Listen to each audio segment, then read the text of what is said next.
This is the broadcast from City Hall, the home of the Greater London Authority. Please stand by.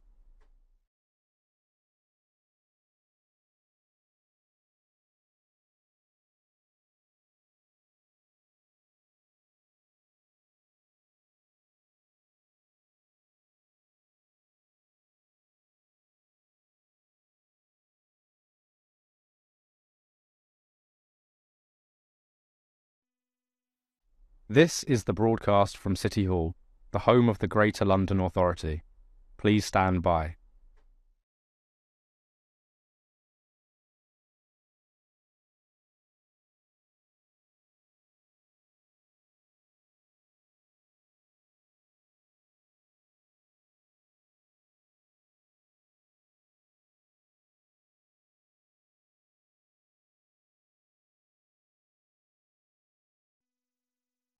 This is the broadcast from City Hall, the home of the Greater London Authority. Please stand by.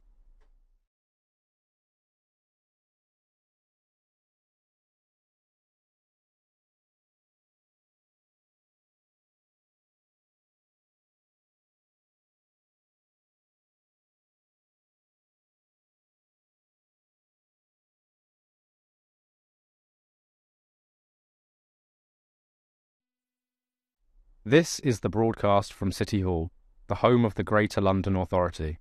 Please stand by.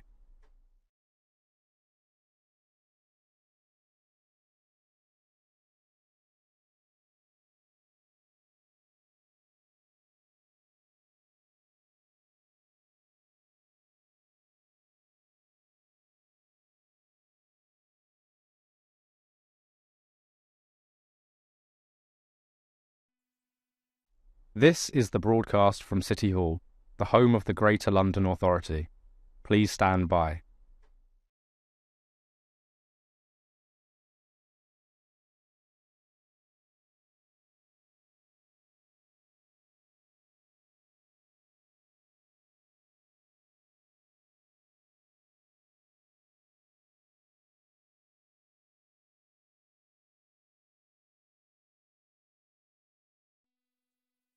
This is the broadcast from City Hall, the home of the Greater London Authority. Please stand by.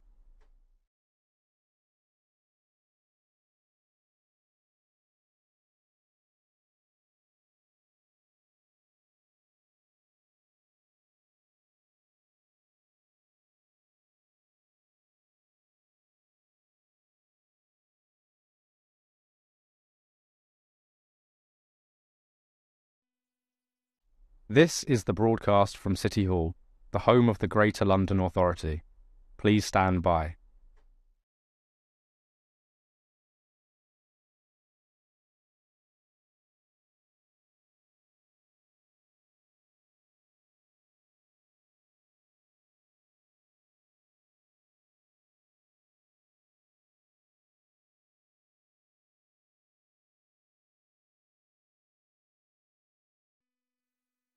This is the broadcast from City Hall, the home of the Greater London Authority. Please stand by.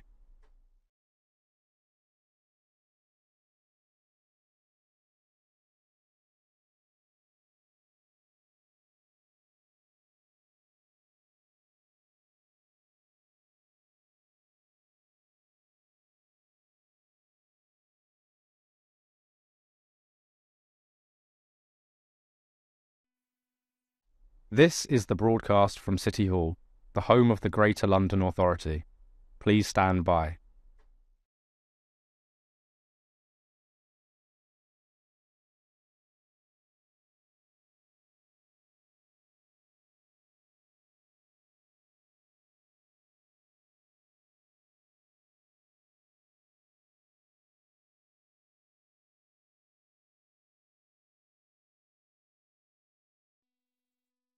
This is the broadcast from City Hall, the home of the Greater London Authority.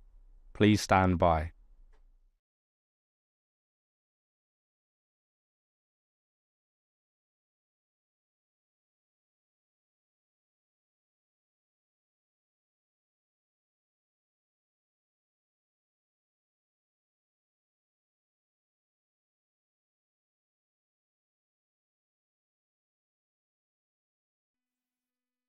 This is the broadcast from City Hall, the home of the Greater London Authority. Please stand by.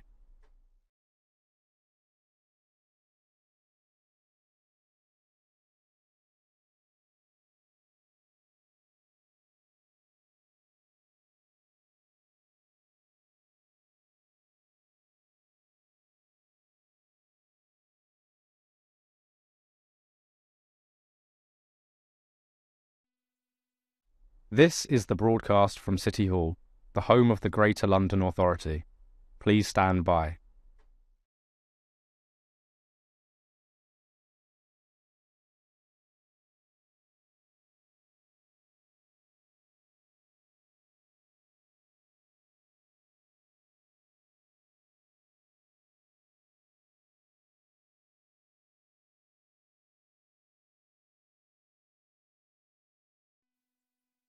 This is the broadcast from City Hall, the home of the Greater London Authority. Please stand by.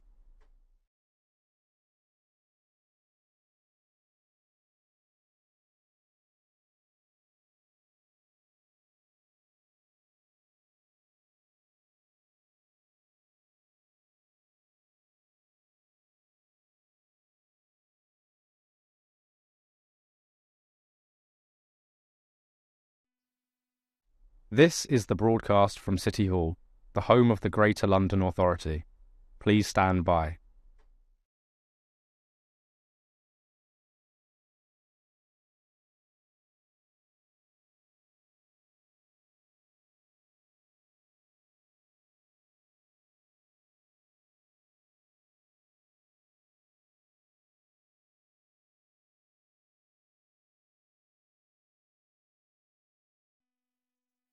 This is the broadcast from City Hall, the home of the Greater London Authority. Please stand by.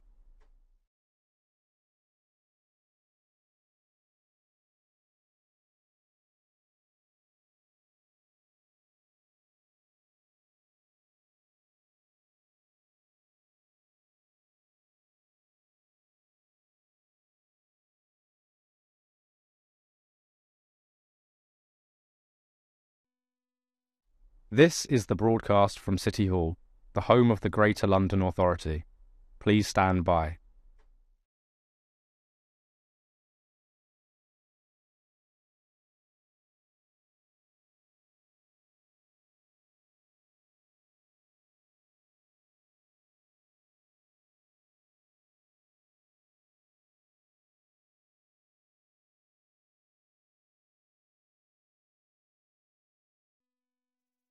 This is the broadcast from City Hall, the home of the Greater London Authority. Please stand by.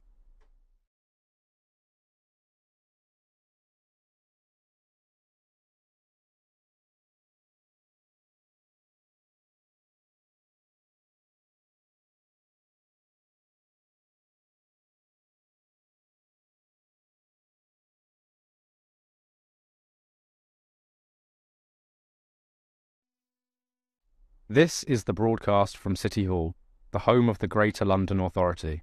Please stand by.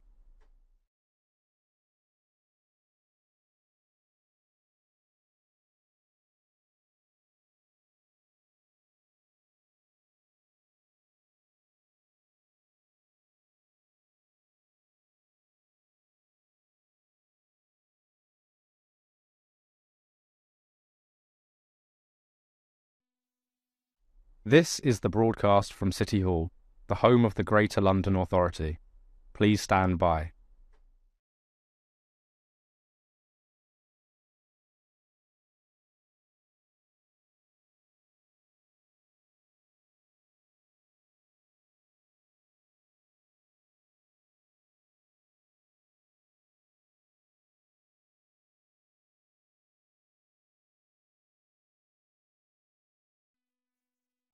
This is the broadcast from City Hall, the home of the Greater London Authority. Please stand by.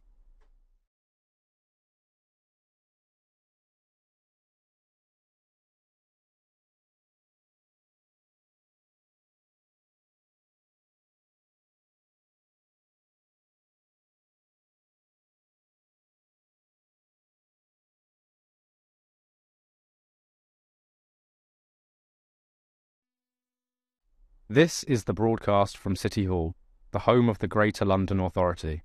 Please stand by.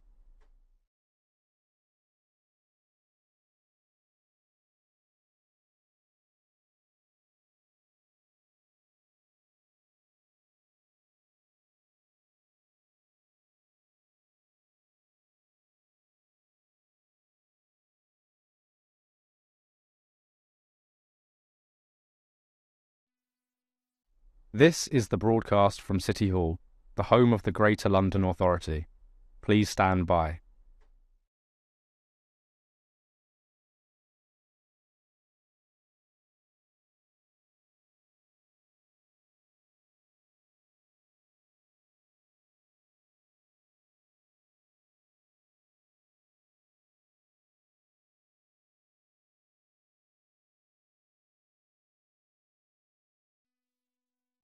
This is the broadcast from City Hall, the home of the Greater London Authority.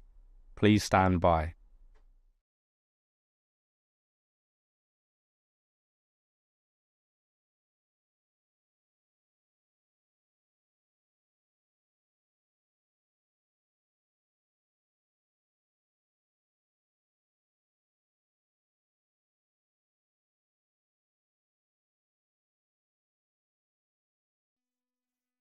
This is the broadcast from City Hall, the home of the Greater London Authority.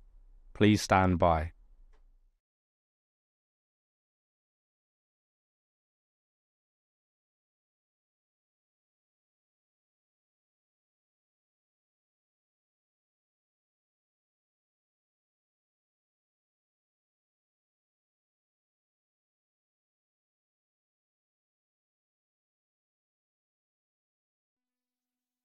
This is the broadcast from City Hall, the home of the Greater London Authority. Please stand by.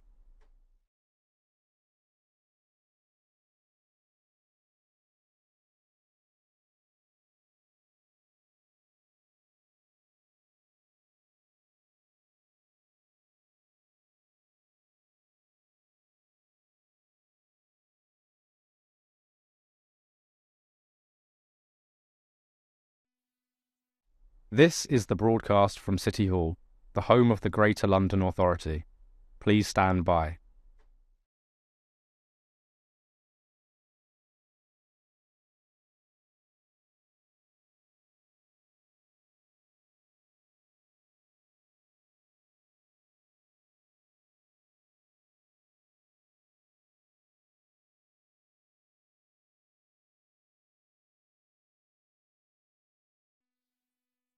This is the broadcast from City Hall, the home of the Greater London Authority. Please stand by.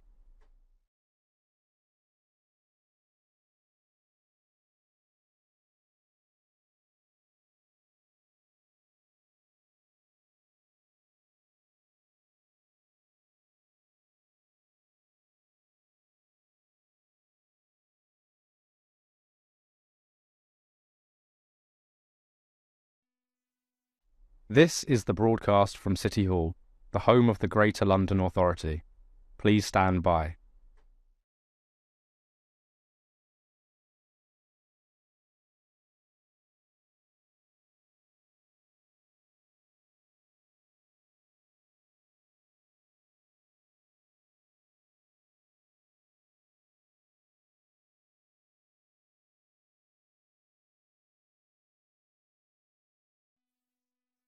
This is the broadcast from City Hall, the home of the Greater London Authority.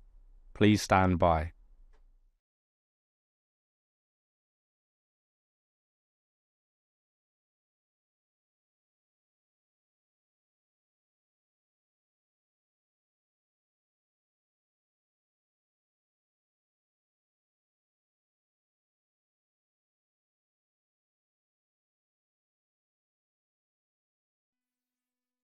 This is the broadcast from City Hall, the home of the Greater London Authority. Please stand by.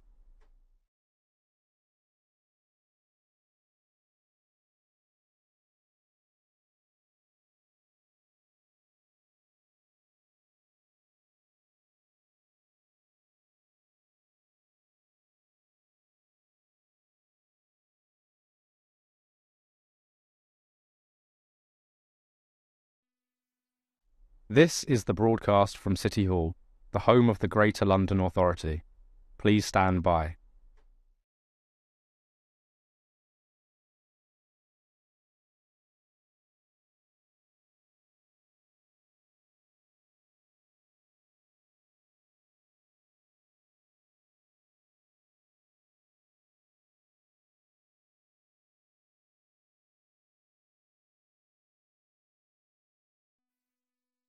This is the broadcast from City Hall, the home of the Greater London Authority. Please stand by.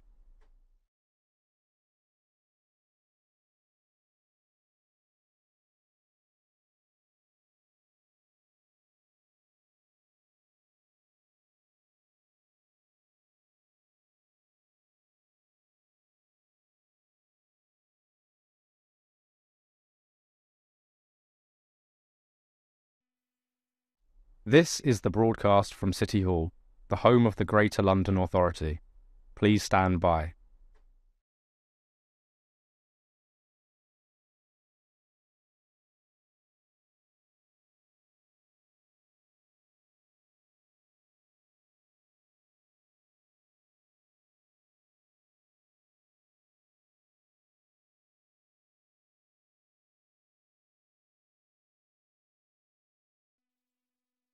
This is the broadcast from City Hall, the home of the Greater London Authority. Please stand by.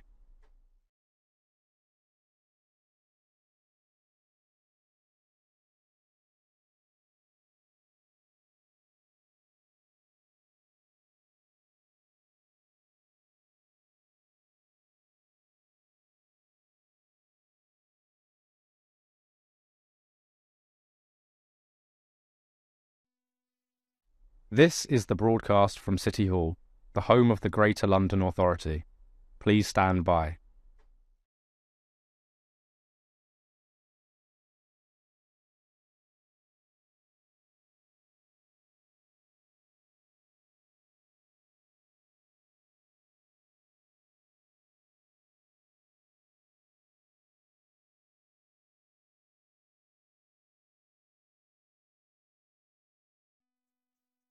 This is the broadcast from City Hall, the home of the Greater London Authority.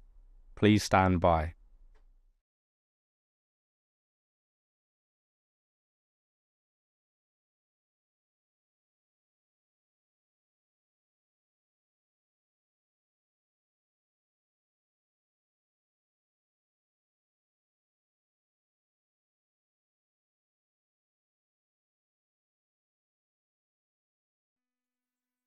This is the broadcast from City Hall, the home of the Greater London Authority. Please stand by.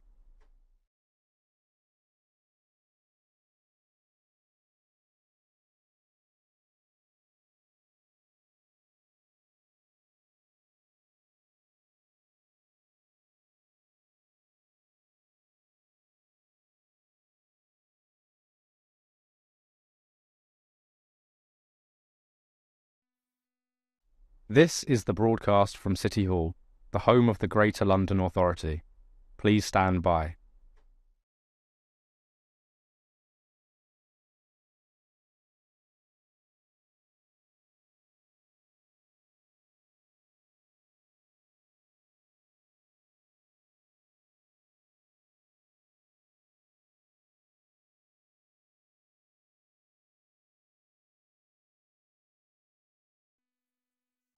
This is the broadcast from City Hall, the home of the Greater London Authority. Please stand by.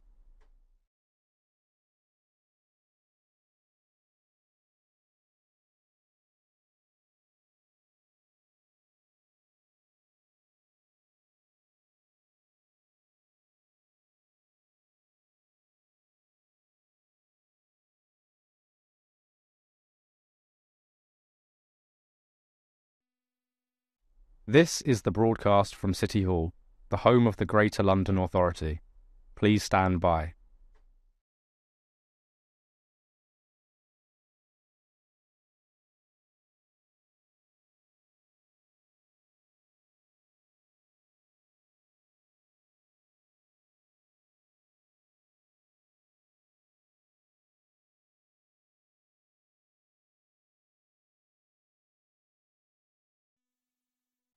This is the broadcast from City Hall, the home of the Greater London Authority. Please stand by.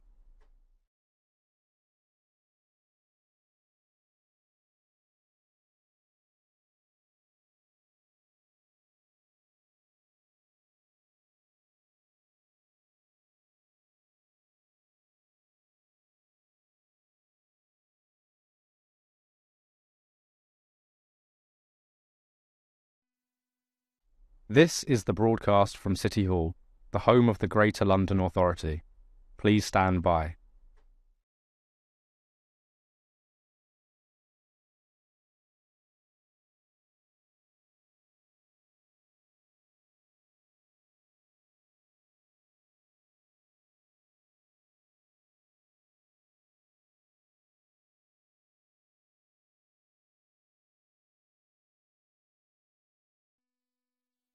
This is the broadcast from City Hall, the home of the Greater London Authority. Please stand by.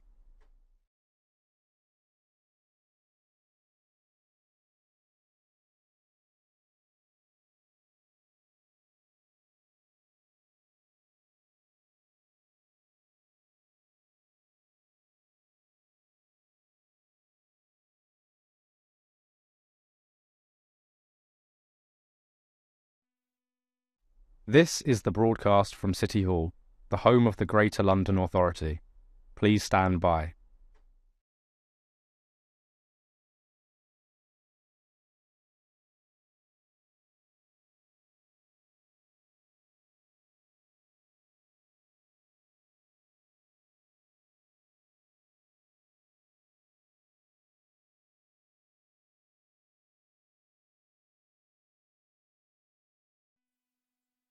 This is the broadcast from City Hall, the home of the Greater London Authority.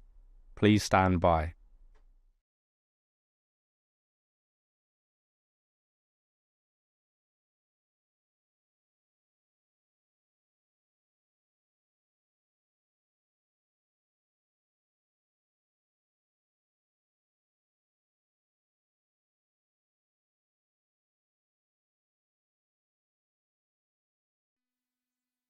This is the broadcast from City Hall, the home of the Greater London Authority. Please stand by.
Welcome to today's meeting of the Planning and Regeneration Committee. Thank you for joining us today as we continue to investigate the potential role of mid-rise development in addressing London's housing needs. Today, we will examine how the next London plan could support this type of development and assess how mid-rise design and then delivery align with London's broader housing, planning and design objectives. Before we get started, I would like to remind everyone to please switch their mobile phones to silent mode. I also ask that members and guests position their electronic devices away from their microphones. Please adjust your microphone so you can be heard clearly. Remember to lift them from the base if needed. Members of the public are encouraged to follow @London Assembly on various social media platforms. When using X, please include the hashtag Assembly Planning for this meeting. Before we begin, we have a few items of business to attend to. Can I now ask our committee clerk, Sal Fazal, to confirm any apologies for today's meeting? Thank you, Chair. Apologies for absence have been received from Assembly Member Moema. Thank you. 2. Declarations of interest. Can I ask the committee to note the recommendations set out at item 2 and ask if members have any other interest to declare? Minutes. Can I ask the committee to confirm the minutes of the meeting held on the 22nd of October 2025 to be signed by me as the correct record? Summary list of actions. Can I ask the committee to note the completed and ongoing actions arising from its previous meetings? Action taken under delegated authority. Can I ask the committee to note the recent action taken by me under delegated authority following consultation with party group lead members, namely to agree the committee's response to the proposed legislative changes regarding the planning powers of the Old Oak and Park Royal Development Corporation as attached at Appendix 1. Mid-rise development in the London Plan, Part 2. We now move to our main item of business, a discussion on the role of mid-rise development could play in meeting London's housing need and how the London Plan could support it. We have structured our meeting into 2 panels. I would like to welcome our guests for the first panel. In the chamber we have Michael Clarkson, Planning Policy Manager, the Royal Borough of Greenwich, and Angus Mitchie, Managing Director, London Residential Strategy, 7 Capital. And joining us remotely, we have Simon Bayliss, Managing Partner, HTA Design, LLP. We'll now move on to our questions, and the first question is mine, and it is, should London build more mid-rise housing? And how could building mid-rise housing help to tackle the housing crisis? And how does it compare to low-rise and high-rise? Angus, I think we'll start with you, if that's okay. Okay, I should probably know this, but can I throw a question back at you first? Is how do you define mid-rise? Is it a specific point or? So that was actually going to be my second question, Angus. All right, okay. But if you want to give your opinion on how we should define mid-rise as part of this answer, that's fine. I think mid-rise now is probably very much defined as to where, from an industry point of view, as to whether something needs 2 stair courts or not, because there's significant additional cost. Really because of lost floor area, worse gross to net, going above. So I think in the future, you'll probably find lots of planning applications for up to 6 stories. And then the next level of mid-rise, you probably have to go probably another 4 on top to make it potentially worthwhile. So that would be my own definition of mid-rise, is probably something up to that 5, 6 stories now. And it's driven purely by, from our point of view, by cost and making things work. So I think it definitely has a role to play. It sort of feels a little bit like going back to mansion blocks and that sort of thing. And as long as you can build a significant enough density to make things work at mid-rise, I think it's a really valuable solution. I think we as a business have been looking at a whole host of sites that have got planning permission over the past 2 or 3 years, and actually looking at going back and replanning them for much lower than the tall buildings that are on there, just because the numbers don't stack up. Thank you. Michael? I'll just add that what Angus said, that the kind of traditional mid-rise is probably that sort of 3 to 6 stories, and I suppose the London Plan helps by saying a tall building is more than 18 metres or about 6 stories. So traditionally, I suppose that's how we would have viewed anything up to about that height as being mid-rise. Obviously, there are kind of context in terms of the place that you're building in terms of what you see mid-rise as and what kind of residents in those areas see mid-rise as. I'm sure in some areas, more suburban areas of London, residents would see 6 stories as very tall, whereas in other parts where it's much denser, it's not tall at all. It's kind of a standard typology, I suppose. I mean, I think in terms of getting through the planning process, mid-rise buildings are probably quite popular in general. They attract less objections than very tall buildings. And people probably see that as kind of the human scale of development. They can still kind of get a sense of place, whereas sometimes I suppose taller buildings can be a bit overwhelming. So I think it's a good typology, but I would echo what Angus was saying about the difficulties at the moment in pursuing that from what we're hearing and seeing in Greenwich schemes coming forward. The 6-storey, that sort of model based on the costs, the viability challenges and the stair core issues are very much to the fore at the moment and making it challenging. Thank you very much. Michael? Simon, that's me, I think. Is that right? Sorry, Simon. Got Michael in the room with us. Yeah. Can you hear me? Yes, we can. You can. Excellent. I would agree with Michael and Angus that 6 stories is probably the a sort of obvious point for determining mid-rise. There are lots of cities, Paris, Barcelona, that have really delivered their kind of whole built environment based on mid-rise buildings, probably defined to between to be 4 to 8 stories, but 6 stories is sort of reasonable average amongst that. And of course, the kind of Victorian mansion blocks, which Angus has already mentioned, were quite often around that kind of height. And many of the LCC blocks built at the beginning of the 20th century would be in the sort of 5, 6, 7 height range. One of the challenges, though, is large parts of London really have historically been either much lower than that, 2 stories, 3 stories maybe, in huge swathes of suburbia, or more recently, more urban areas have been much taller than that. So the challenge is, can you equalise land values and zoning of different heights and acceptability of different heights in different areas, such that you're actually able to deliver those buildings of mid-rise, either because they're not welcome, as I think Michael said, they're considered to be taller than acceptable in suburban areas, or they're simply not viable in more urban areas because they're not tall enough. I think they do definitely create environments. I think terms like gentle density have been brought in to try and kind of evoke a much more manageable streetscape, a much more human scale. I think there are lots of good developments that are delivered at that kind of scale that create very positive environments, very attractive environments. I think the challenge is whether London has already kind of set its stall out as being either quite a tall city or quite a low-rise sprawl city, and whether it can incorporate more mid-rise buildings in both of those contexts. Thank you very much. And just on that point on gentle density, is that something you think should be basically a principle of densification going forward, the idea of gentle density? Personally, I think there are lots of density ranges that work quite well. I mean, I've lived in tall buildings and I've lived in houses and I've lived in buildings in between, and I think a range of densities is perfectly capable of working really effectively in a city, and a city like London in particular.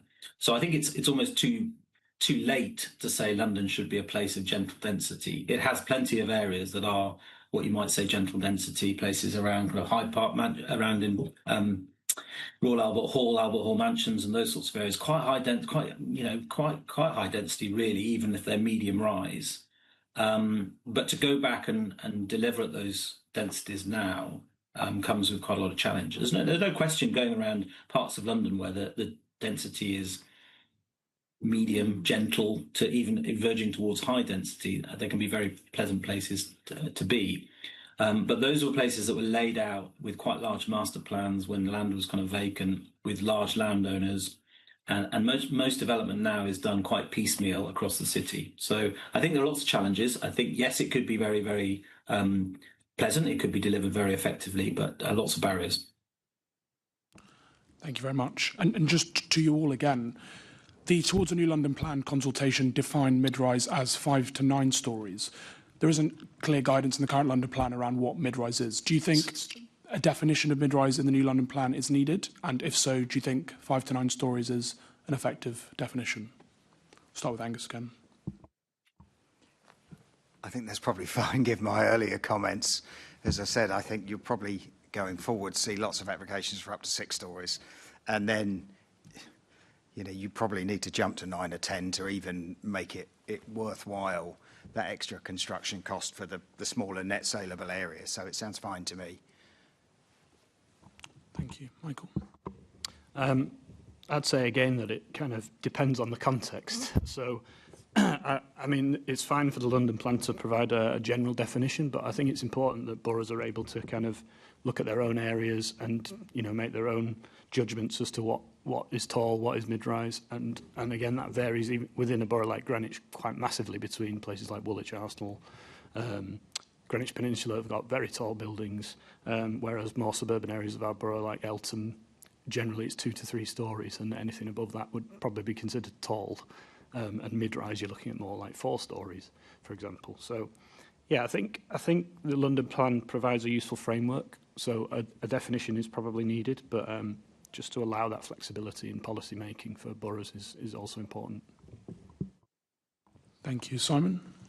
Yeah, I'd say 5 to 9 probably captures it. I mean, it could be 4 to 10, it could be 6 to... I think 5 to 9 is probably close. I think Angus makes the right point, is that from 6 stories above, you would need extra staircases and additional lifts. And I think for the time being, at least, that's unlikely to be viable. So 7 or 8 stories is likely to be really quite challenging. On the other hand, I know some boroughs are talking about delivering to the highest standard with a second staircase of buildings of all heights, just to ensure sort of, I suppose, optimum safety for the future, in which case that kind of artificial cut-off point may not become quite as relevant as it certainly is at the moment. So I think, it seems to me to be a reasonable range, 5 to 9. You don't want to be too constricting. I think other factors will end up limiting it for at least the time being. Thank you very much. Assembly Member Boff. Mr. Clarkson, who is mid-rise for? Who are we building for? I think mid-rise probably is the typology that probably allows for a range of people, really. And certainly if there's a good, strong kind of housing mix policy that you have in your local plan, which is something we're trying to bring forward in our new local plan that we're going to consult on shortly, is to make sure that there is a balance between the kind of 1 and 2 bed or even kind of shared living spaces that are being brought forward now, and making sure there's sufficient family housing. And I think family housing is still possible in mid-rise development.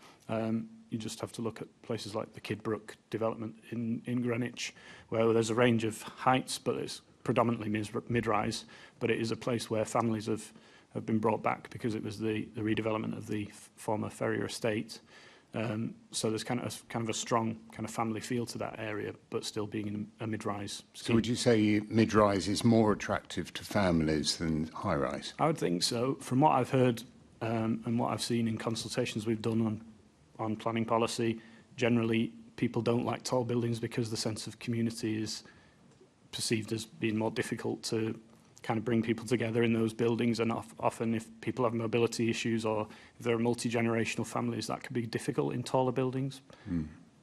Mr. Mitchell, do you agree? I mean, are they more sympathetic to families than tall buildings? I think they are, yeah. I think they probably... I think you find your typical purchase, if there is one, if there are any purchases at the moment for the high-rise buildings that are being built in London, including one of ours, it's certainly a narrower band of people. And by virtue now of construction costs, you can only build them in more expensive areas. So I think that mid-rise typology is generally for Londoners. And I think, if you look at sort of...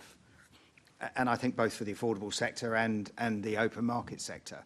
So I think it's a very valuable typology for providing the homes that the city needs. And Mr. Bayliss, do you think that mid-rise provides more opportunities to provide amenity and play space, which sometimes is lacking in other typologies in London? I mean, I suppose in principle, no, but in probably reality, more likely, more often than not, yes. I think there are great examples of taller buildings where families do live very happily. I lived in a tall building in Old Street for many years, and there were families who lived in the building very happily as far as my neighbours were concerned. I think, though, there is a convenience around being close to the ground, being able to allow your children to go to the play space on their own because they're relatively close to you. You can see them over the balcony or from your kitchen window, or wherever it is. I just think there is probably a sort of practicality around living closer to the ground for families that makes it a more appealing and more sensible proposition. So, not necessarily, but mostly yes, more on a practical basis. Mostly yes, that's really mostly what I was looking for. Yeah. Perhaps, Mr. Clarkson, do you see mid-rise housing as an alternative to high-rise or an alternative to low-rise? I think with the challenges that are being discussed, I think it probably is an alternative to low-rise in the first instance, because there are very few low-rise developments, especially at scale. I think basically only smaller sites tend to come forward with those low-rise options, whereas anything at scale is coming in at mid-rise and high-rise. And I suppose the successful developments we've had in Greenwich probably have had a range of typologies. And in Kidbrooke, for example, there are some low-rise buildings, townhouses that have been built alongside taller elements closer to the station. So I guess they're successful if they're master planned across these wide sites, and you can have a range of different typologies. But generally, major developments we're seeing now are coming in at taller than 6 stories, and as my colleagues have said on the panel, it's more like 10 stories is now the norm we're seeing in discussions because of those viability challenges. Thank you very much. Thank you. Assembly Member Garbett. Thanks. And just picking up beautifully from where you just left off, Michael, I was going to ask about financial viability and what the main challenges are. Like, is financial viability one of the main challenges for developing buildings between 6 and 12 stories? I know you just started. I've got some follow-ups, but maybe if you start on that. Yeah, I mean, trail of thought. I think it's clear at the moment with what we're seeing coming through the planning system, there really aren't that many kind of lower end of mid-rise, and that's primarily down to the second stair core issue and the challenges associated with it is what we're hearing from the industry. So I think we are tending to see more the upper end of that mid-rise coming through. I'll come on to Angus, but I also wanted to ask about the impact of maybe the land value in kind of viability, if either of you wanted to kind of touch on that. Yeah. I suppose in our borough, there are different land values in different areas of the borough. So I suppose traditional Greenwich town centre and actually the kind of Woolwich Arsenal area now has higher values, and maybe that could still be delivered in those areas. But outside of that, it is much more difficult. And there are other opportunity areas, I suppose, in Greenwich that haven't delivered as many homes, and they are really struggling to bring forward kind of what was originally envisaged for some of those areas in terms of mid-rise and more low-rise typologies. And I think there's pressure to provide kind of taller elements that would make it stack up, so you can still have that kind of human scale across the area, but with taller elements punctuating, so that kind of helps the finances stack up. And do you see, is there anything that the mayor or the government can do around that dynamic, around kind of land value and financial viability? I was going to ask as well if Greenwich had given an opinion on the reduction to 20% affordable homes within planning. So, I didn't know if you had any comments on those things.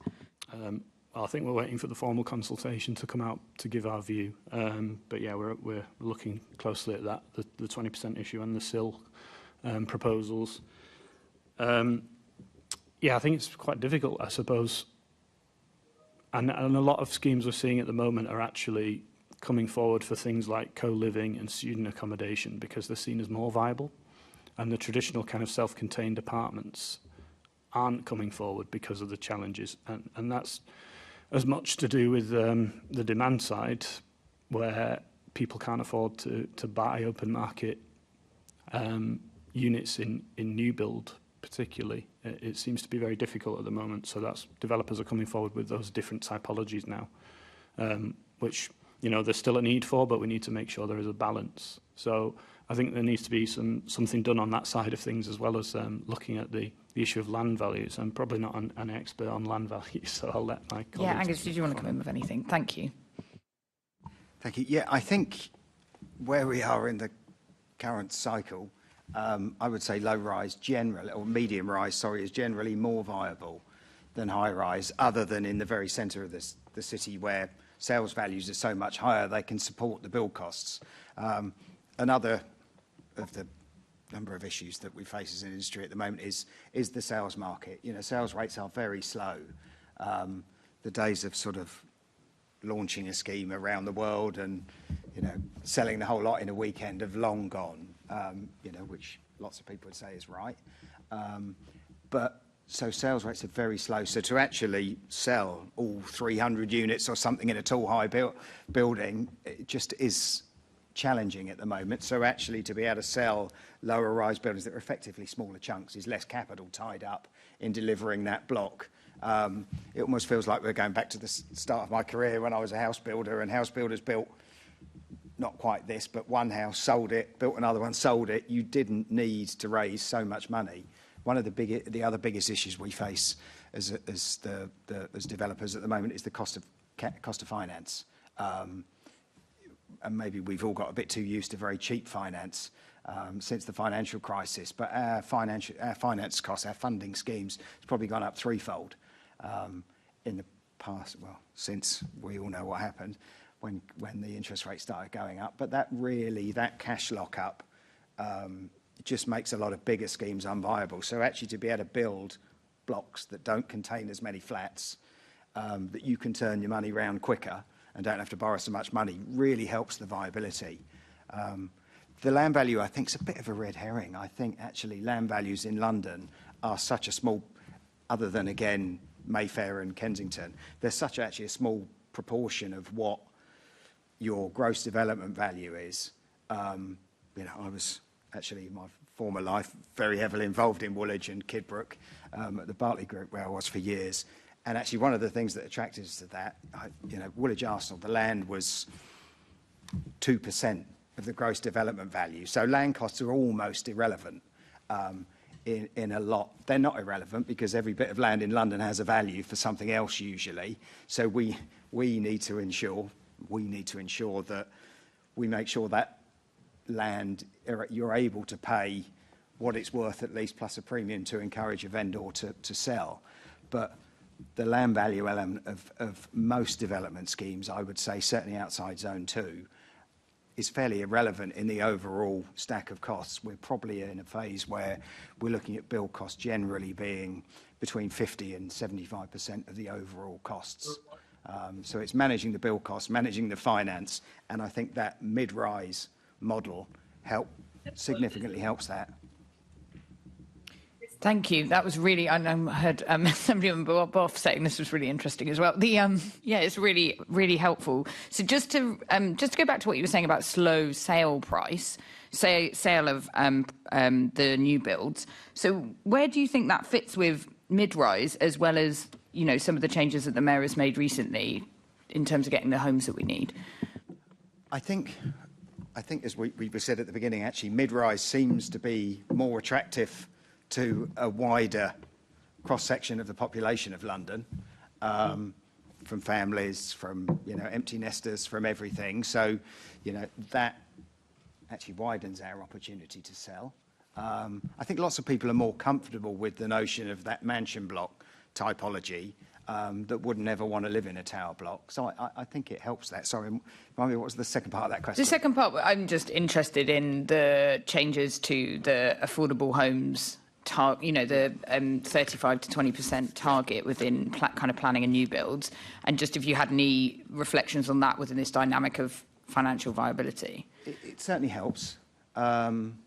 You know, I guess with the selling of the properties as well. I just was interested that you were saying about, the selling of the properties slowing. It certainly helps in that gross development value that you have to look at, you know, and as as an industry, you know, we're very keen to deliver affordable housing, actually, as part of when there are housing associations out there and grant available for the housing association element. It also helps with that sales process when you're in a challenging market. But I think that the reduction in level, the emergency measures, helps in the environment where we're at the moment. Okay, it's interesting how it all sits together as a picture, isn't it? Yeah, back to you, Chair. Thank you. Thank you. Assembly Member Lord Bailey. Thank you, Chair. I have to declare an interest as a brand new small developer, so this question is loaded as far as I'm concerned. But who is best placed to provide mid-rise? Because one of the challenges we face as a country is people would argue that we're at the mercy of the big housing developers, etc. Mid-rise would suggest that smaller sites now become more attractive, easier to get through planning, and maybe could help smaller developers. Is there anything in that, or is that a wish? I start with Michael. Or Angus, make your mind up. I don't mind. Yeah, I think there's a lot of talk about the difficulties in SME developers getting into the delivery market, and part of that is the planning systems issue. And I think as more and more kind of burdens are added to developers, it has got harder and harder to deliver on the smaller sites. Certainly, I feel like the people that were in the market around the time of the financial crisis, they've never kind of come back into it, by all accounts, because of the difficulties of all the kind of technical reports you have to prepare to submit a planning application because of all the policy asks. And I think the Mayor, in one of his documents on Towards a New London Plan, was talking about that midpoint where you've got a very small scheme that below 10 units doesn't have to do most of what's required of a major development in terms of provision of affordable housing, other obligations and other technical reports that they need to produce to get through the planning process. Whereas as soon as you cross that threshold, you are in the same boat as a developer that's developing hundreds of homes, and you might only want to deliver 30. So that's definitely been feedback for a number of years. So I suppose anything the Mayor or government can do to entice those SME builders back into the system does really help, because in Greenwich, for example, we've got very large amounts of brownfield land that are available to deliver homes, but they're very big and complicated sites. Yeah. And the kind of smaller sites that can help fill the gap and maintain a housing supply just aren't coming through as much as they used to. Mm-hmm. Okay. Just can I add from that on a design point of view? Absolutely. You go for it. It's amazing. Sorry, amazing how much resistance we get from, quite often, from smaller, medium-rise sites, the sort of sites Michael's just been talking about. We did some schemes on TfL land, adjacent to tube stations, in outer boroughs, typically around about 6 to 8 stories tall, where the opposition was considerable. I think cited such as, smaller homes. Well, it was right next to a train station, so it was a good place to be able to commute into town. Now, some of those schemes got built, some of those schemes never got through planning, but we found many of those schemes attract more opposition, and not well-judged or informed opposition, just opposition, compared to some of the taller schemes that we've designed in more central sites. So amongst the design community, there's a aspiration to bring more smaller sites forward. It allows more smaller practices to be able to bring their design talent to the table, and I think it's beneficial for smaller SME developers. But they are actually often more difficult to bring through planning, and I do think the the Mayor could use his authority to perhaps passport some of these sites in certain conditions to be more, I suppose, straightforward to get through planning. Where appropriate. Chair, I want to say something about zoning. Am I stepping on anybody's toes if I do that? You might be on mine a little bit, but I'll allow it. Okay. Would you be an advocate for a more zonal approach to developing in London, in the London plan? That's a broad question. I think, broadly speaking, we could definitely achieve more by providing some simple rules for certain sites of certain sizes, that would enable development to come forward more quickly. That could include rooftop development on existing properties. It could include infill on smaller sites, and it could certainly include slightly larger sites close to stations and other infrastructure. So if we're talking about zoning that allowed a simpler passport route through planning for certain types of site, then I think that could be incredibly beneficial, yes. But before I come to you, Angus, Chair, I think we're starting to look at recommendations there about the numbers when they can be looked at, and this zonal thing, I think there's something in that we should have a look at. Angus. I was going to firstly echo what Michael said about the number of reports that you have to submit, which I probably always moan about this, but I think that has got a bit out of hand. This is sort of anecdotal. I've got a mate of mine who was taking the conservatory down on the back of a house he bought in the same borough as I live, and he had to submit a design and access statement, construction and traffic management plan, and it was like, it's a bit. It feels a bit overkill. He lives on not a busy street, you know, where you can pull up outside and a group of people he can put a skip.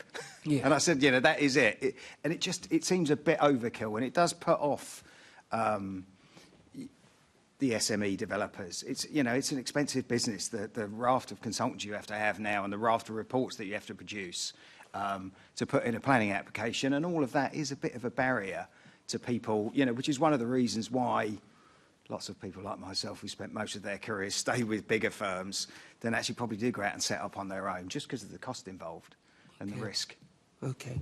And what would you say to my original question about does this provide, is there potentially an opportunity here to support the smaller developers? And if not, who is best placed to provide mid-rise? Do we just keep going the way we're going, or do we try to use this opportunity? You know, I think, you know, as an industry, is, you know, you hear on the news all the time, you know, the pool of major house builders, and a number of whom aren't in London anymore, really. Yeah. There's probably only one, maybe two of the major house builders, Barratt's and Berkeley, are in London. I think everyone else is out because it's easier building houses in green fields.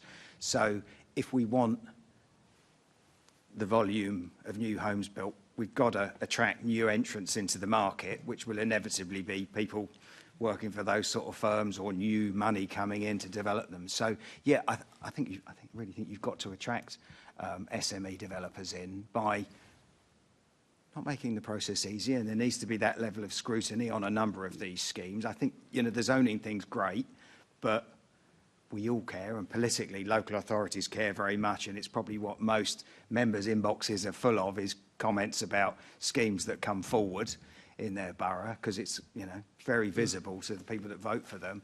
But I think we've got to do more to encourage the SME developers. So let me put words in your mouth and then you deny them. So you would be a fan of a sort of separate policy stream from the mayor about maybe supporting smaller developers or mid-rise, because they could be two separate things, or maybe rolled together. I think so, and I think there's a role there for central government. You know, there was a time when Homes England were providing more funding routes to developers because of their ability to borrow money at cheaper rates than SMEs are usually, you know, they're not that strong financially, so their development costs are higher.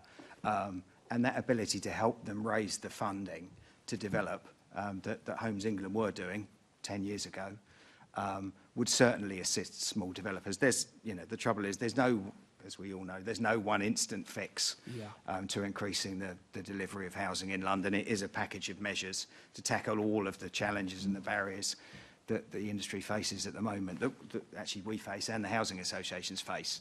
Because in the past, you know, the housing associations have been a fairly big part of that delivery model as well, haven't they? Yes, they have. Thank you, Chair. Thank you. What lessons do you think the GLA could learn from local examples like Croydon and then international examples like Paris and Auckland, where clear design-led planning frameworks have kind of accelerated housing delivery? I think we'll start online with Simon.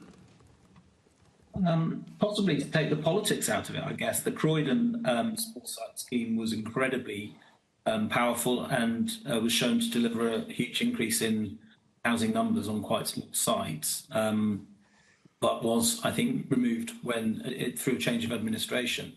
And going back to, I think, Angus's point about, yes, of course, we all care about our community, and it's quite political. It's quite difficult, I think, for a politician to be put in the position of having to kind of respond to maybe an instinctive reaction against development and to support that development when, you know, the voices are telling them that that development is going to be popular.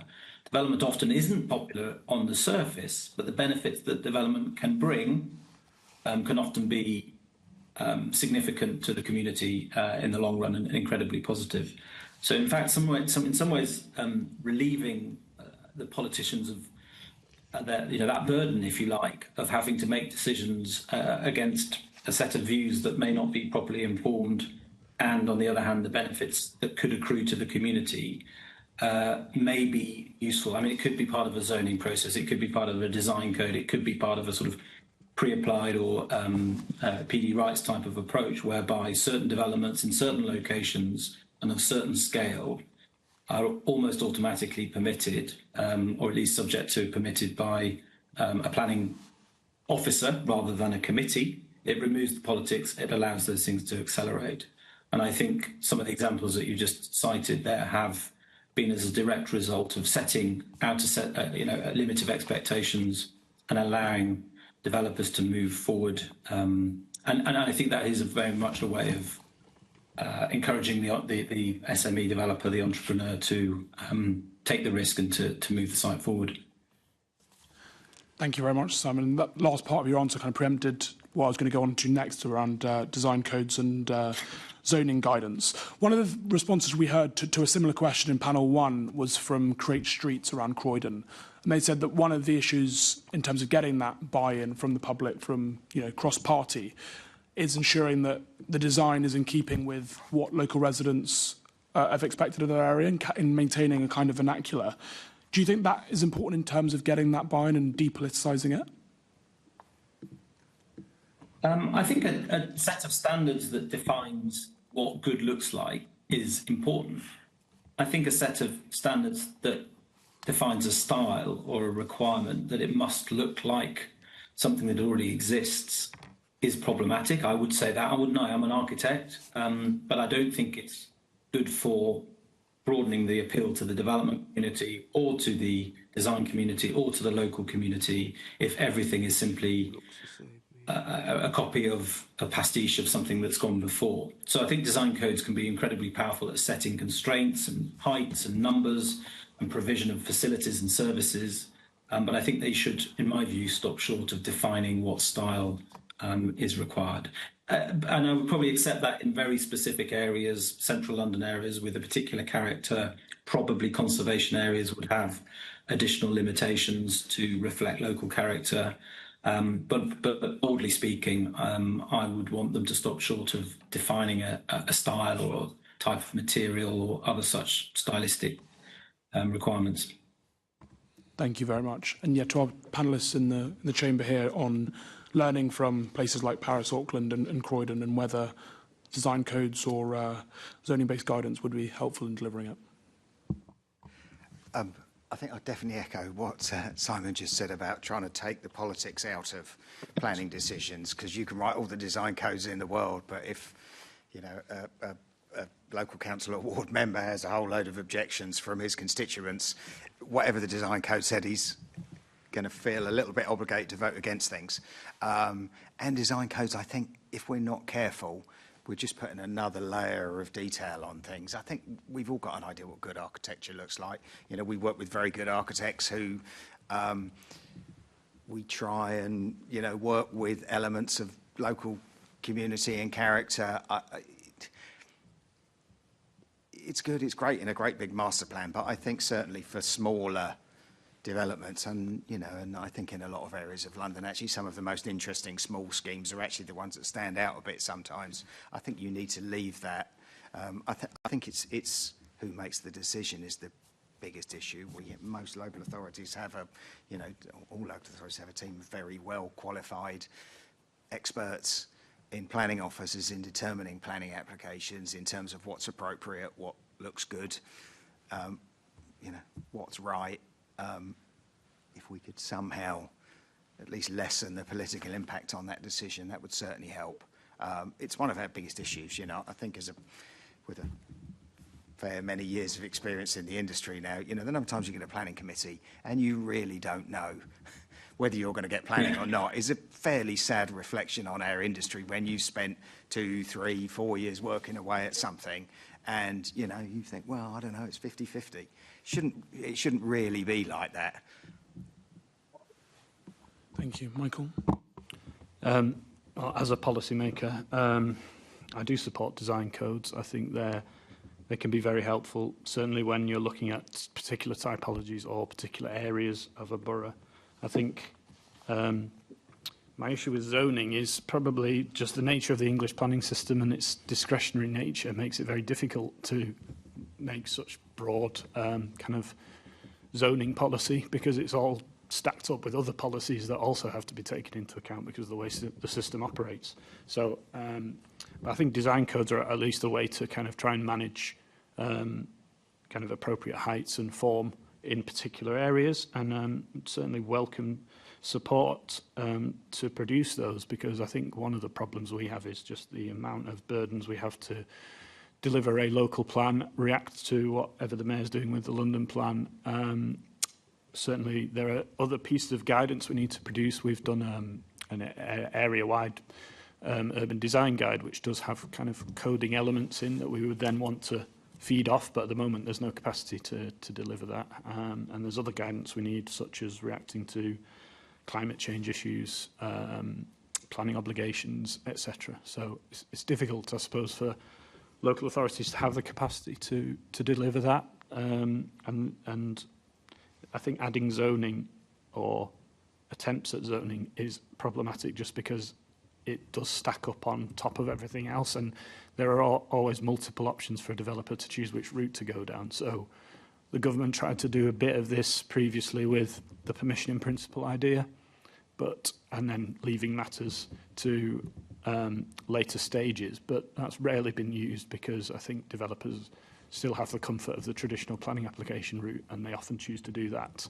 because it's easier to negotiate through the system maybe with the boroughs. And yeah, on top of that, the decision maker issue, as my panel colleagues have mentioned, can give a bit of uncertainty as well to developers, and eventually you still have to go down that route at the moment, whatever kind of application route you choose to do. Just on that, obviously one of the powers set out in the Mayor's recent update regarding kickstarting house building was calling in applications above 50 homes. Is that something that would be welcome in terms of giving a bit more certainty potentially to developers? Yes, I think certainly, with certain boroughs where, as an industry, we know you struggle. We'd like it to happen a bit sooner because that period is usually at least 1.5 times as long. So yes would be the answer. Can I just come back to the zoning thing as well? I think we sort of, we do have within the local plan system a sort of level of zoning already. Councils are obligated to identify their land supply for various uses over the years, and then usually in those documents they identify an approximate capacity and as alongside land use. So I think we, as an industry, probably wouldn't look for much more than that as zoning. So I just wanted to comment on the zoning, but that's it. Thanks. Thank you. Assembly member. Do you mind if I just come back in there and just say that I'd echo that.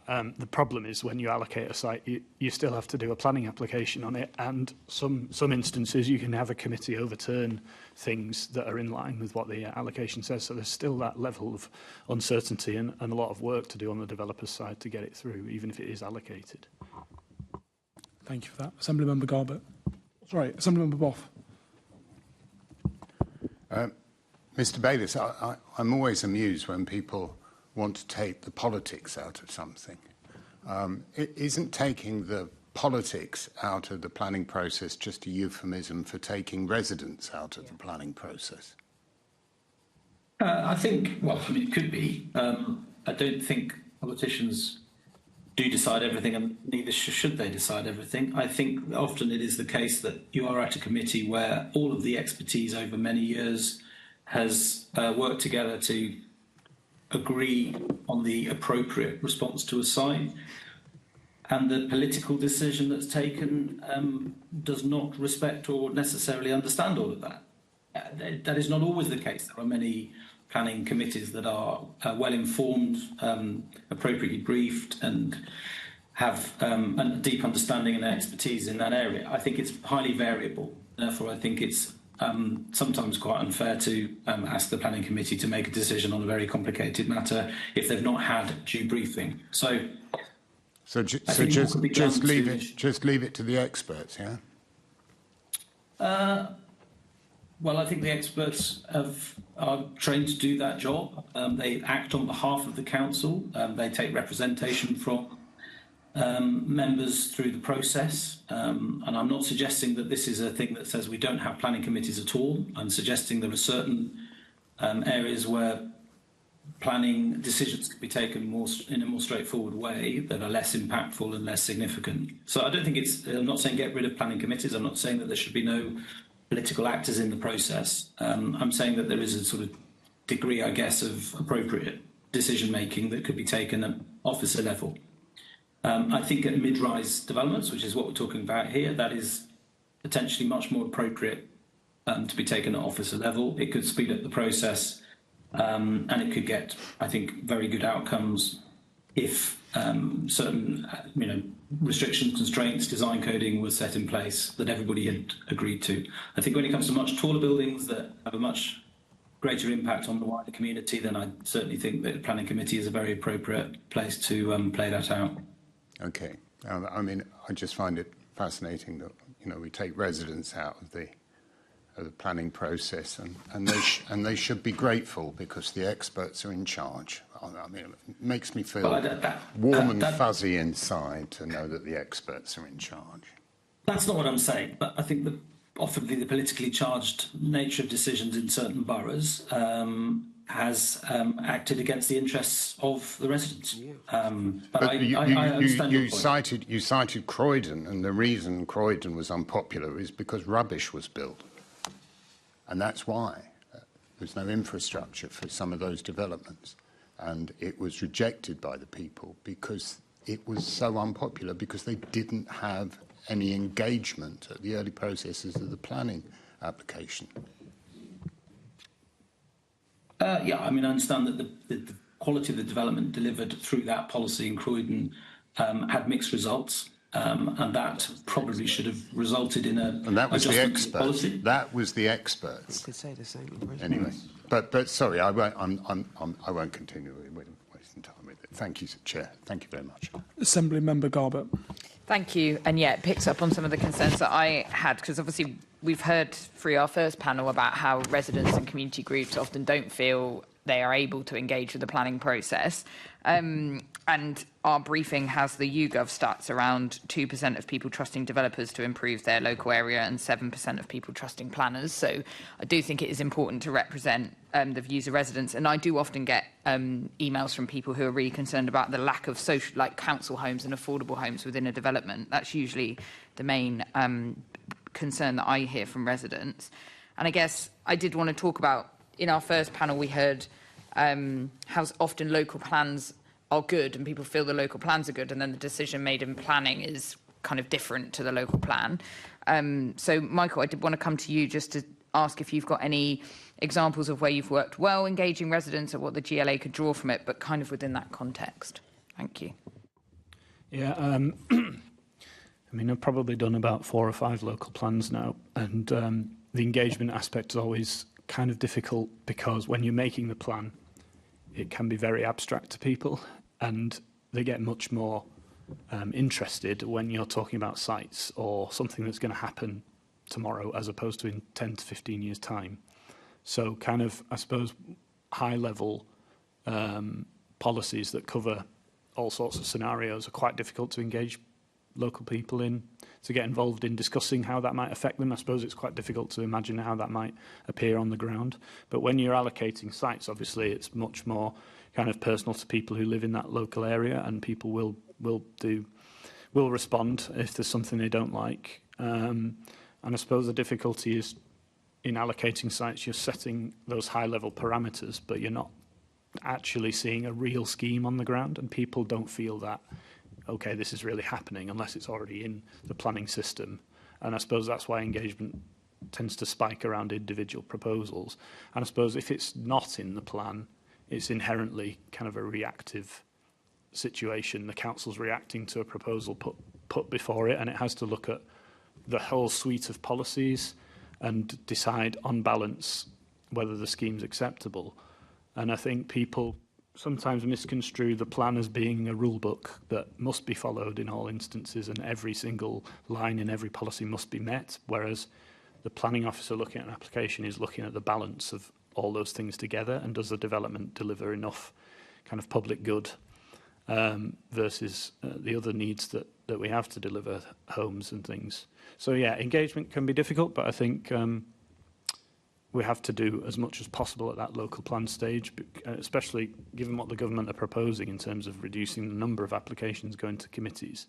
It's more important that residents engage in that overall strategy, but how to do that is very challenging. Yes, do you have any examples where you've done, things that have worked well, either in your borough or that you know from colleagues? Just because I think it is in this context of where we're seeing a real change in local decision making, developers going straight to kind of the expectorate and bypassing local decision making, and I do think this conversation has kind of been in that space a bit. So, if things are changing, it would just be good to know how we do really engage residents at the right time in the right place. Yeah. Yeah, I mean, I think ideally you'd want to engage every step of the way, and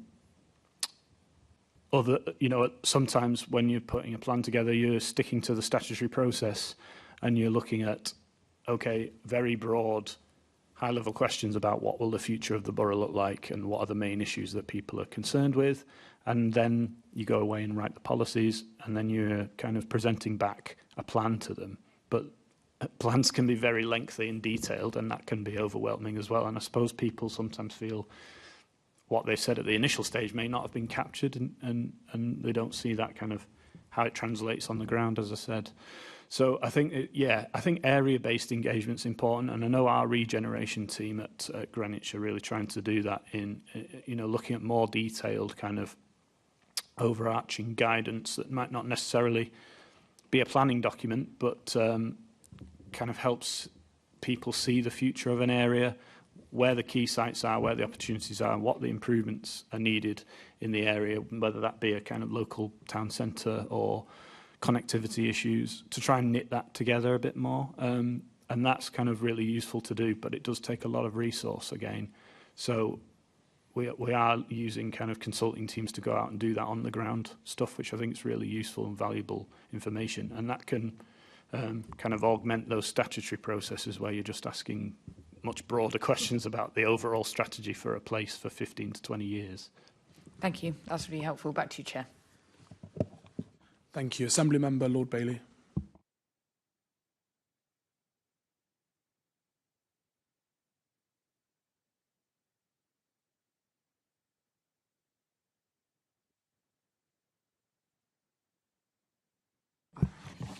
You think I've never done this before? Given that mid-rises intensification and can reshape neighbourhoods, how can London plan build participation into the design and delivery, and not just consultation? Because people often think that consultation is just a tick box exercise and they want to be engaged. How can that be part of the plan from the very beginning? Because of course all of these things have a cost. And that cost is then reflected in what people have access to. So how can it be done from the very beginning? I'd echo really what Michael said. I think the problem is if you try and engage people in the early process, you get the, for want of a better description, the usual suspects. Yeah. But people that are very interested in the process get engaged. It's only actually when you're talking about something real and on the ground that a lot of people do get involved. And I think, there's often, particularly if they're aggrieved and they don't like the outcome amongst local residents, they feel that there's lip service. My experiences of, many years in the business, I think we do engage. What we really want as a development industry is to get, is to have very good engagement with the local authority, with local residents and get to something that we can all broadly agree is a successful outcome. We're, you know, very rarely do we want to go off to the planning inspectorate because it's a longer and more expensive process. And often all the planning inspectorate looks at doing is saying, well, that's policy, you haven't ticked that, you haven't ticked that. When you're dealing with a local authority, often they can take that planning balance more. The local residents want this, so we'll do this and that sort of thing. So I don't know whether you can engage people early on, if I'm honest. You'll probably just get a room full of sort of the experts who are interested in the process. What you won't engage is the people that when you put a planning application in think, well, I'm not really sure about that because I don't like the look of it, it blocks my light, it does this. So I totally accept your concerns that we try and avoid allowing people to have that interest. I just think actually you'll only get the experts at the early stage. It's the local residents will really engage when it's something that's real. Michael, let me test the theory on you. So I think people object to housing until it's there, and then it's just there now, and all of a sudden the objection goes away. It's changed. That's really the issue. As a local authority, have you seen that you've engaged a development that may have been a little unpopular or whatever, but once it's arrived, it's been accepted? Does that happen a lot? I think it does happen, yeah. I'd also say that pre-engagement by developers is important, and it's something that Greenwich is trying to push more. In the last couple of years, we issued a kind of developers charter to sort of say what the council expects from developers when they're engaging on schemes. And I think residents, they sometimes feel a scheme's been put there and it's been designed up and we haven't had any input, and then it's just a fait accompli type situation. And they want to be more involved in that early design stage process. So I think successful developers have done that, you know, and done several iterations, and they come back again and they show the community how they've responded. And that all needs to be kind of submitted as part of the planning application to show that that engagement has happened. And then there generally is fewer objections then, I think, because people do feel that they have had some input into the design process for the scheme. But yeah, sometimes I suppose when something's on the ground and it's there, as you say, it's there and people just have to get on with it and deal with it. And then they don't object, whereas at the time it's very controversial. I don't mean just going. So where I used to live, we had lots of different developments that people hated the idea of, and then once they were there, I like this. I mean, it's around. Of course, you get the community that wasn't there now living in the building who really appreciate the building because it's their home. And I think I worry sometimes that we give the naysayers a great big platform and then don't give the people who like it. You know, people complain if they don't like something. If they do like something, they don't complain. They just keep quiet. Yeah. And I worry about that. And it sometimes seems to me that a council, the beauty of a council, you're there for the long period, so you be able to see those things and weigh them up when you're making decisions. Yeah, I think it's sometimes difficult to sell the benefits of the development to people who are already in the area, and maybe they don't believe that those benefits will be realised quickly, and sometimes when they are, they're pleasantly surprised. And you know, development does bring benefits, and it brings activity, and it brings kind of the commercial and communal spaces that people want and say they need more of. And sometimes there can be a bit of a lag between it being built and those things being delivered. But when they are, I think people do appreciate it then. And as you say, there's additional people living in the area that can kind of enhance that vitality of the area. And Simon, how do architects feel? You spend all your time with your big brains and your lovely drawings, and then you make a model, and then you bring it to me and my residents, and we absolutely hate it.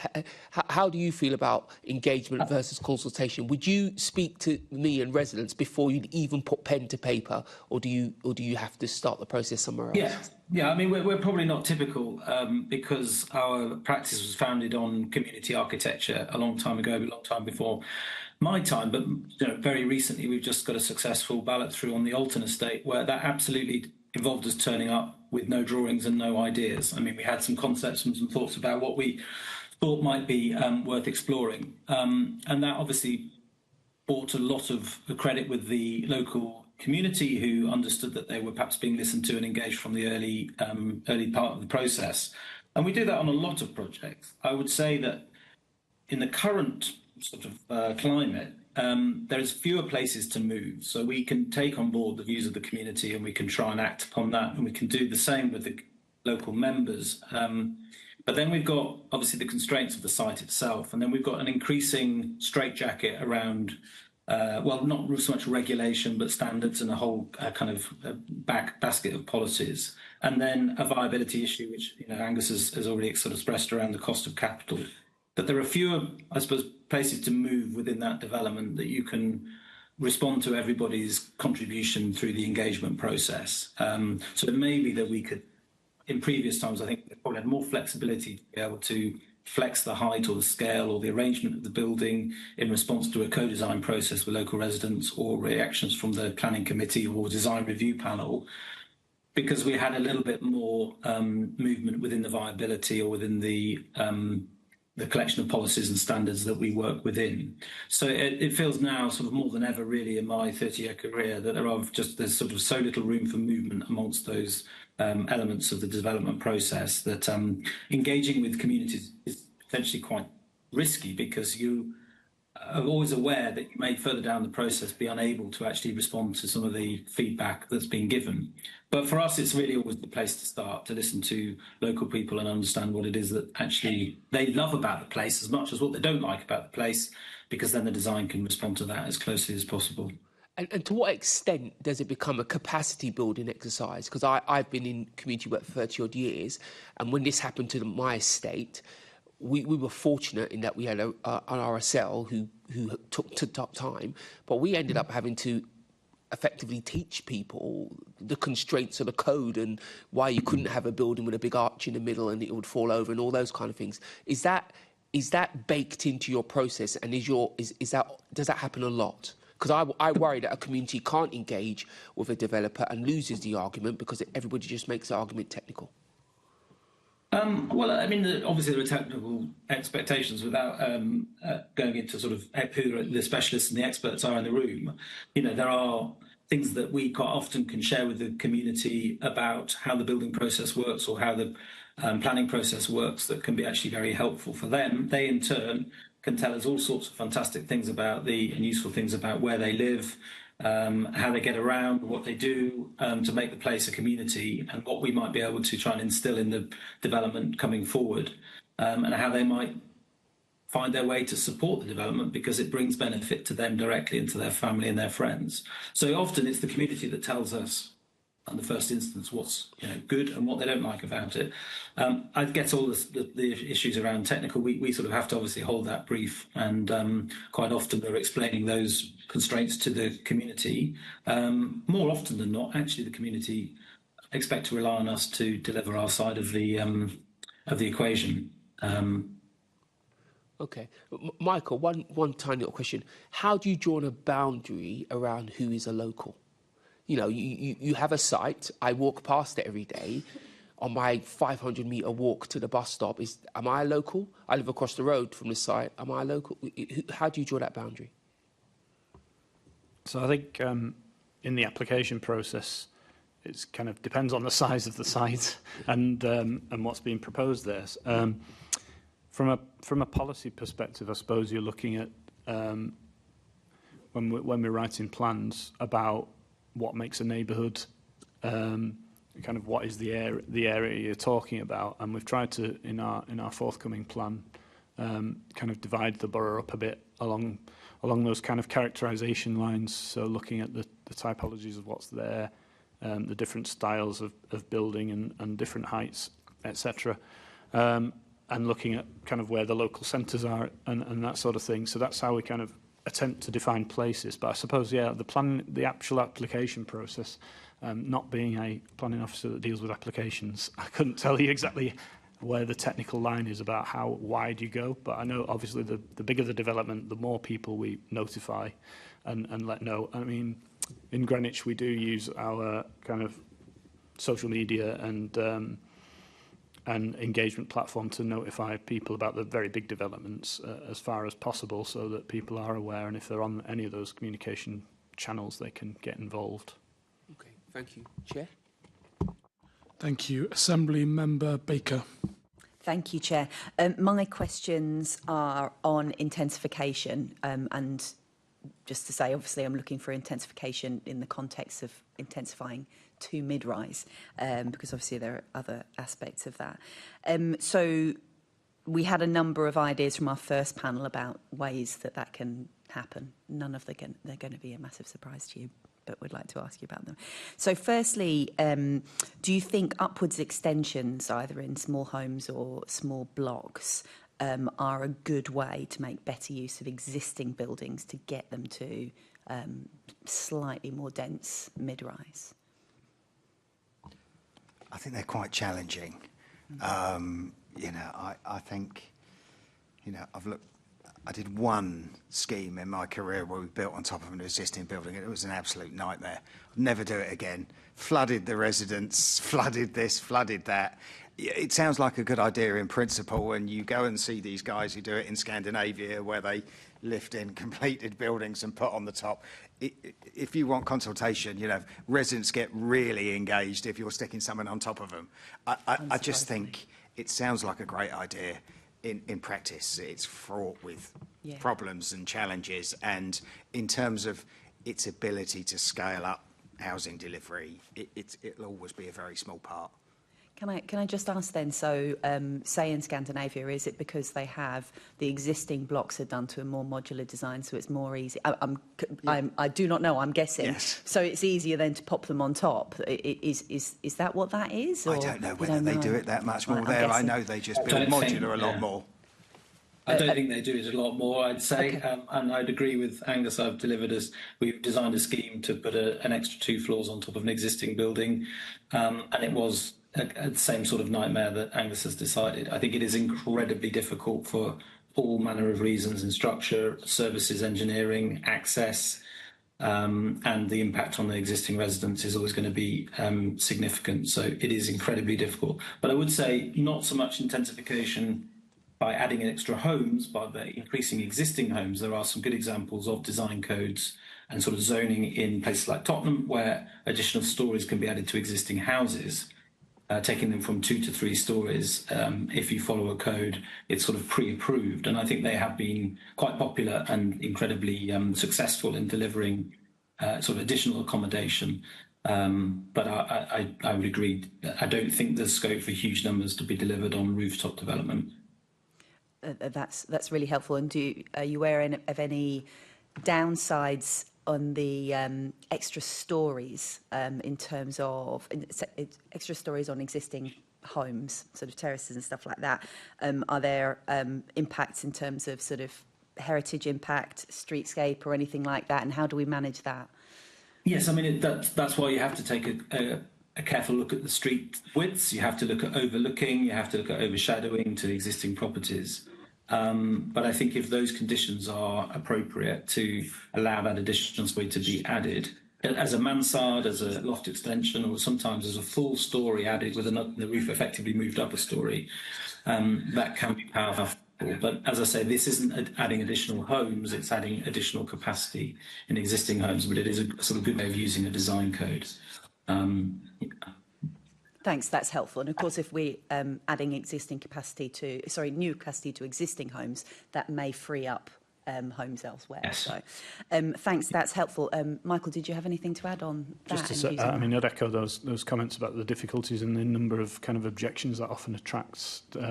They can be very controversial schemes, and I think kind of a sweeping policy that allows for that is not very effective usually because of all those different things you have to think about in each individual scheme.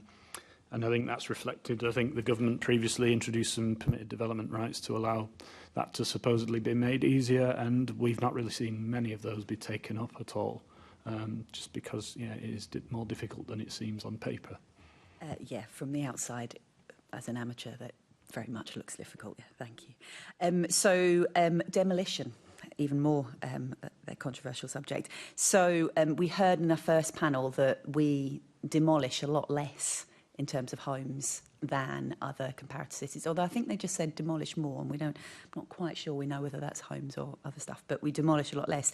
And we tend to, certainly over the last few decades, what we demolish is housing estates, social housing or what has been social housing, public land and that sort of stuff, which has a lot of obviously impact in terms of loss of social homes, or can do. So that's very, that can be very, very challenging in terms of how that plays out. But overall, since we don't do much demolition, and we certainly don't really ever demolish low-rise into mid-rise, do you have any views on when demolition might be justified in those circumstances to achieve those mid-rise densities? But how do we balance that against embodied carbon impacts? That's a very long question. I hope that makes sense.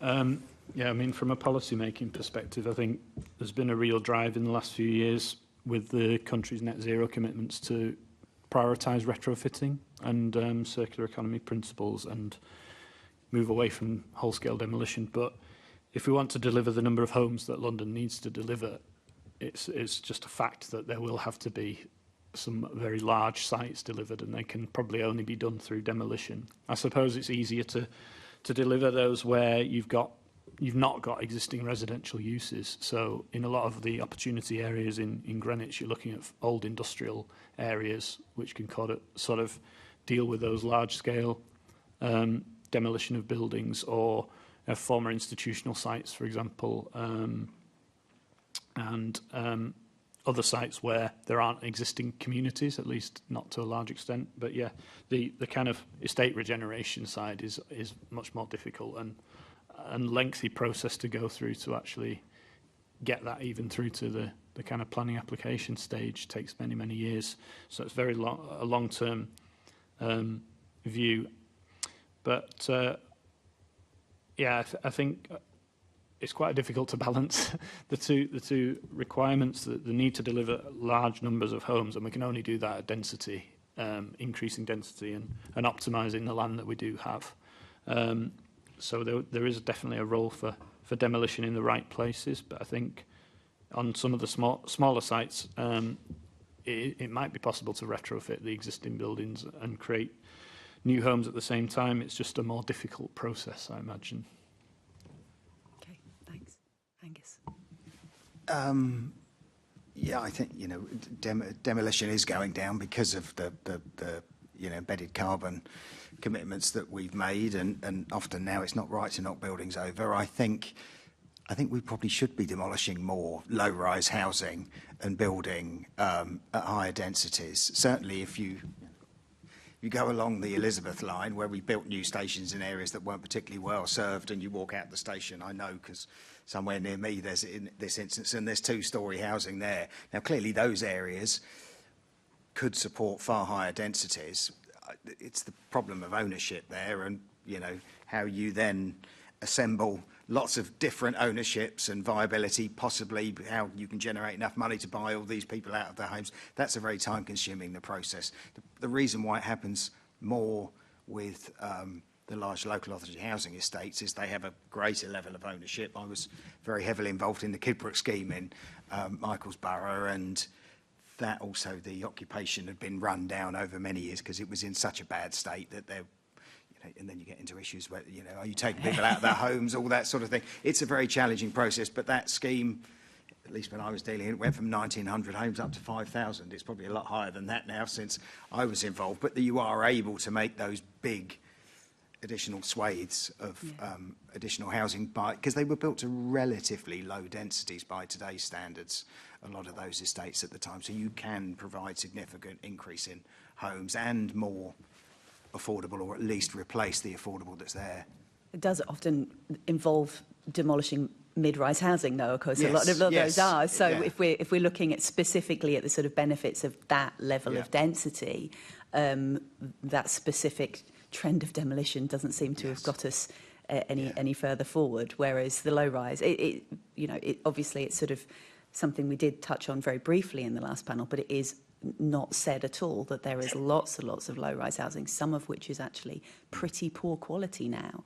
It's turning into very poor quality housing, but it's not really something that we're tackling, and we're taking what seems to be an easy route of demolishing estates. Sorry, that wasn't a question, was it? That was me.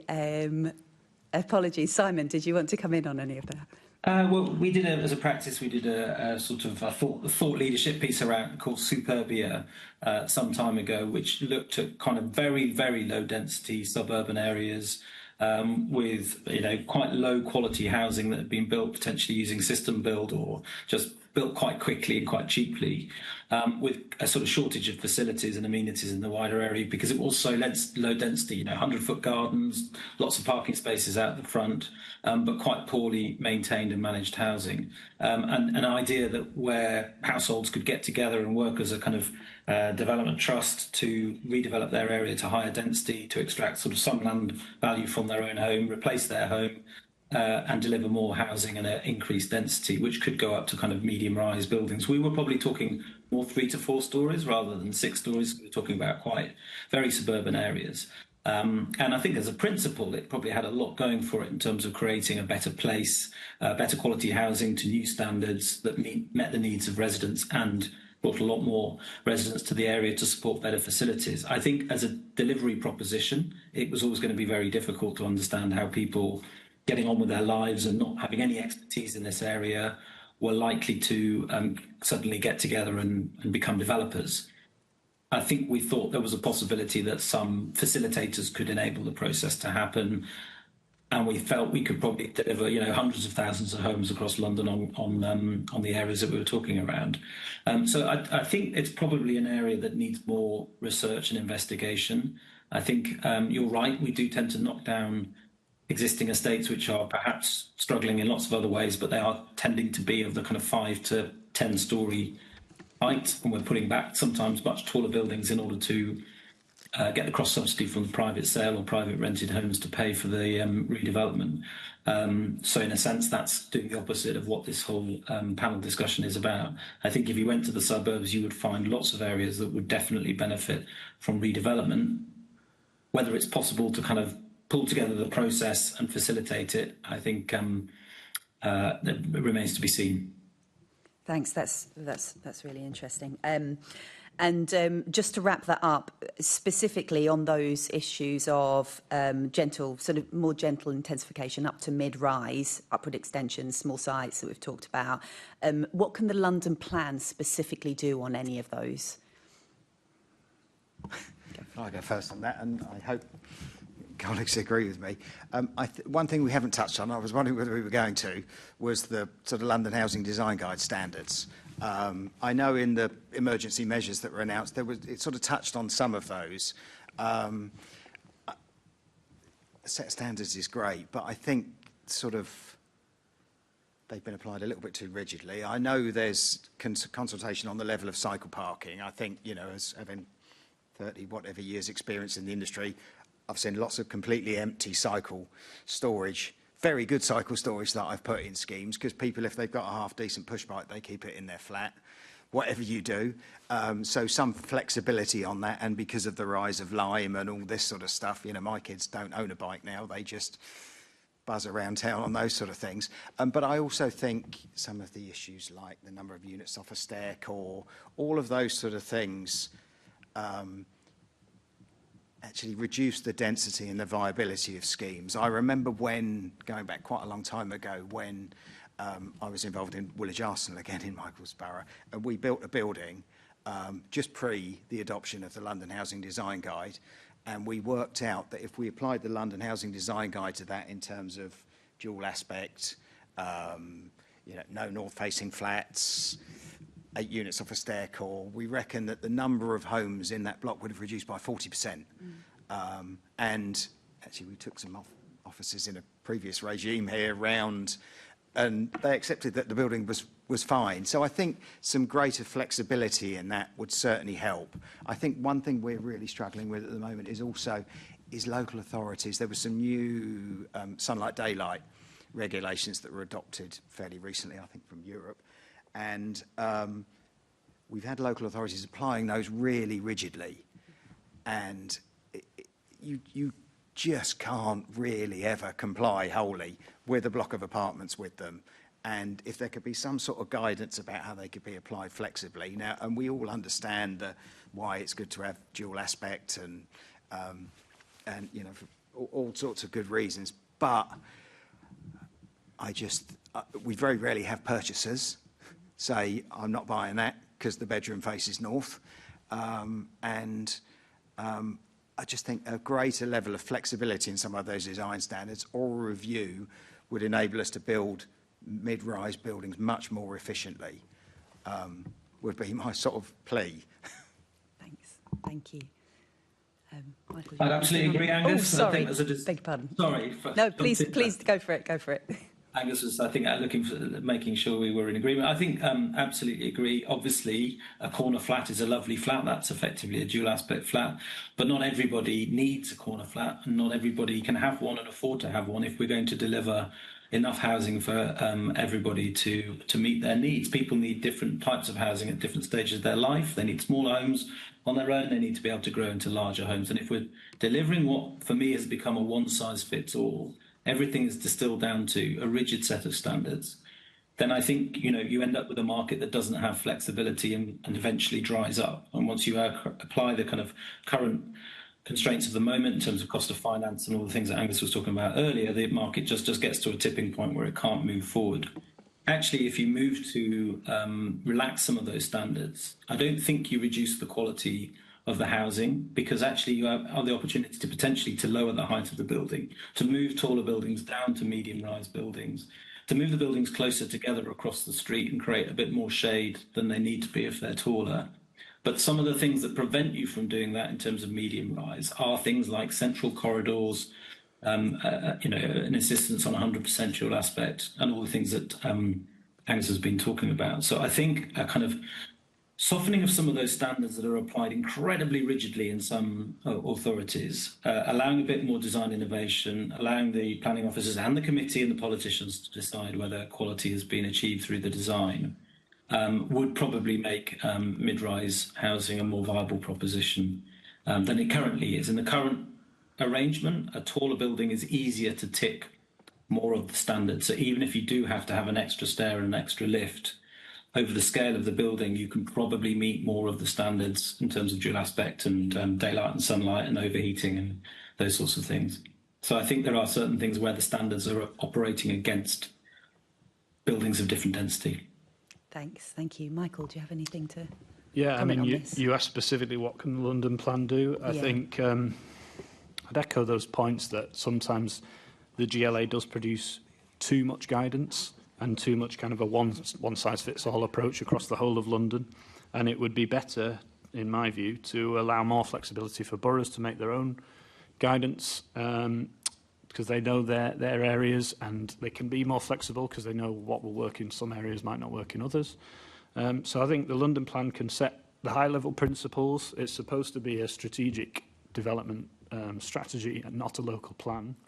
So I think the current London plan is too long, too detailed, and there are too many pieces of guidance that the GLA have produced. It doesn't give a lot of room for boroughs to be flexible if they've got to cope with all of that at the same time as trying to produce their own policy. So I would encourage the Mayor to take a little bit of a step back and keep it to the strategic issues that are pan-London, and let boroughs kind of have that flexibility to guide development in their own areas and be responsive to their local context. Thank you. Thanks very much. Back to you, Chair. Thank you. And this will be the final question. We're quite short on time, so if we could keep answers brief, that'd be very helpful. And a lot of what I'm going to ask was I think, answered in that last question. What do you think success would look like in terms of the next decade of development in terms of mid-rise? And what do you think the GLA can do to incentivise it? Angus? One measure of success obviously would be an increase in the number of homes delivered, which is something as an industry and as everyone in London we're failing to do at the moment. So I think it's certainly success would be measured in a numbers is always a simple way to measure it. I think if it's particularly in the outer boroughs, I think, where that can work better, where there's viability challenges, where tall buildings aren't going to work for the next period because of construction costs and finance costs. So you know, and maybe there is something the GLA can do to try and work with the outer London, but which probably, I mean, sort of zone 3 outwards, to encourage development of mid-rise there, increasing densities, but to a sort of comfortable level would probably be another measure of success if that could be delivered. I think, you know, as Michael said, Kidbrooke, the Kidbrooke Ferry Estate redevelopment is I think a successful example of that, how it can be delivered other than the odd building which are right on the transport nodes. You know, mid-rise development can successfully deliver new homes and increase density. For me, success would be, obviously, yeah, delivering those numbers because they are needed, and I think mid-rise is a great typology to help do that. I think what we need for it to actually happen is kind of some certainty on the infrastructure required to release some of these big sites where, because the most successful mid-rise schemes in our borough and the opportunities that exist are the ones that are at scale. And certainly if you have one partner or one landowner to work with, it can be really successful. And I think where there's not that issue, that the problems with things like land assembly are still a big hurdle, and making sure the infrastructure is there to support the densities. So in our borough, we have, you know, Charlton Riverside and Thamesmead as opportunity areas, but they need some transport infrastructure to make them happen. But once they get that, it will give certainty to developers that they can build at scale and at density, and yeah, hopefully successfully. Thank you, Simon. Well, I'd echo that. We've designed a scheme in Michael's Borough, which is for the council. I think it's 440 council homes. We think it's probably amongst the largest new build council housing schemes in the country, and it's 5 to 10 stories in the main. There are a couple of slightly taller buildings. And I think if in looking back in, you know, a generation's time, we've seen a generation of those sorts of projects delivered that have removed temporary housing costs from all of the local authorities across London, and that will be obviously a massive success for the people, for the local authorities, for the sort of UK PLC, and very much for the people who get to live in those homes. So, you know, there is a potential for a huge increase in the building programme for local authorities of projects of this type, and it is likely to be the sort of housing that will meet the needs of their residents. And I think it is then to look to the GLA to say, well, how can you encourage that to happen? How can you remove some of the blockages that we've been discussing today around a kind of fixation on certain standards and approaches, a lack of kind of opportunity for innovation in design? How can you remove some of those barriers and simplify the design, perhaps, to allow certain homes to be built a little bit more cheaply? I'm not saying less well, I'm saying perhaps with fewer. I mean, the home I referred to earlier, lived in Earl Street, it was Parker Morris, but it didn't have a balcony, but it didn't matter because there was public space outside. So there might be just flexibility we can bring around housing standards that would enable local authorities to deliver a significant increase in mid-rise housing and solve some of their really intractable problems for today. That would look like success for me. Brilliant. Thank you all very much. We've now reached the end of the first panel discussion. I'd like to thank our first panel of guests for attending this afternoon and for their contributions. We'll now take a short adjournment for 5 minutes while we change panels.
Welcome back to the London Assembly's Planning and Regeneration Committee.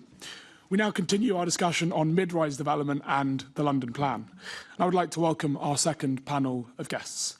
In the chamber we have Sarah Burt, Head of Development, Land and Development at the Greater London Authority, Jules Pipe CBE, Deputy Mayor of London for Planning, Regeneration, Skills and the Fire Service, and Alan Smithies, Principal Strategic Planner, Design, Heritage and Environment at the Greater London Authority.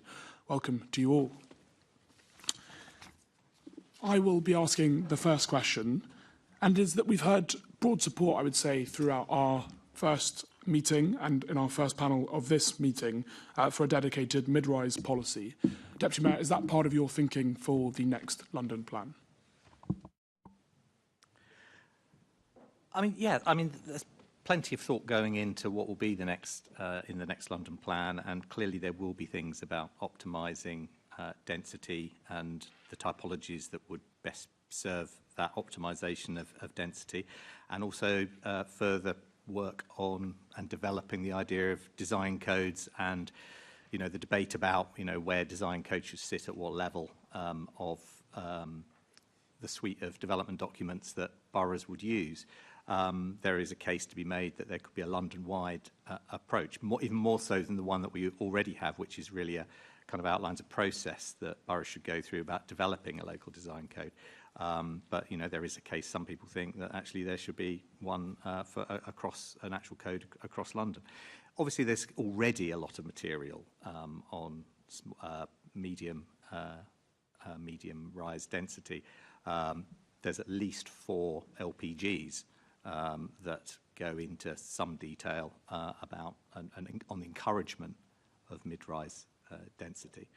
So without any doubt, it will be seen as a key approach to meeting housing need in the next plan. Thank you. And the Towards a New London Plan consultation set out a definition of mid-rise as 5 to 9 stories. How would you define mid-rise? Would it be the 5 to 9 stories that was in the consultation? Yeah, that's right. I mean, 1 to 4 clearly has got to be considered low rise. 10 stories is effectively 30 metres, and the strategic height that makes things referable to the GLA. So there's some logic there in deciding that it was 5 to 9. Thank you very much. Assembly Member Lord Bailey. Thank you. Morning, Deputy Mayor. Don't you think 9's a bit much? No. Okay. I don't know. I just thought I'd ask that. My real substantive question is... I mean, to answer your question slightly more fully, I mean, clearly it's the upper end. It's clearly the upper end. But, I mean, I think 7 is perfectly within the bounds. And so what do we do? Have another band for 8 and 9? So, yeah, it's definitely the upper end. Okay. Of course, it'll be... It's situational, isn't it? Because in the suburbs, 6 would look tall. But I just... At some point, mid becomes tall, and I wonder if 9 is that point. But, you know, it's subjective. We could argue about that all day. I think for many reasons that we'll probably touch on, probably that midpoint, well, lower end of about 6 is probably the sweet spot. Yeah. Will end up being the sweet spot for all sorts of financial and viability and regulatory reasons. But yeah, because in our first panel, we talked a lot about taller buildings need to be in more because the land values are higher, and it makes the viability better. But what I wanted to ask you really is, do you think that mid-rise development could contribute to the housing targets that the mayor's got to get to? You know, are mid-rise going to be a way of raising density in many places? Does the cost, again, is the viability easier to manage? Do you think it'd be a significant part of meeting those targets? Again, the very short answer is yes. The longer answer is that it's a shift. It's always a shifting issue about optimal density versus viability. Increasingly, we will see, and we already are seeing, mid-rise being a more viable option. In some places that's welcome, and some places it's not, because it's becoming the preferred option almost for the wrong reasons. So I'll give you 2 examples. The preferred areas where it is easy to say I'd rather see mid-rise density is in, say, a grey or green belt site that's been released that is in close proximity to a rail line that would benefit from metroisation and a regular service. Hitherto, a developer would eye that area up and go, oh, that would be a nice place for some executive homes. We can have 200 feet gardens and car parking for 3 or 4 cars out the front. That would be lovely. And it would be 10 homes per hectare. Clearly, that would be an obscene use of Greenbelt. It's not housing people in need. It's not housing many people at all. It's just concreting over the Greenbelt for not much social purpose. But if a denser proposition was made and it was making a genuine contribution to housing people, it was making a genuine contribution to genuinely affordable housing, then there would be a justification for 100 to 150 homes per hectare. And in that case, you'd be looking at 5 to 6 stories. And you'd certainly be expecting, within pretty close proximity of a station, to have at least 5 or 6 stories.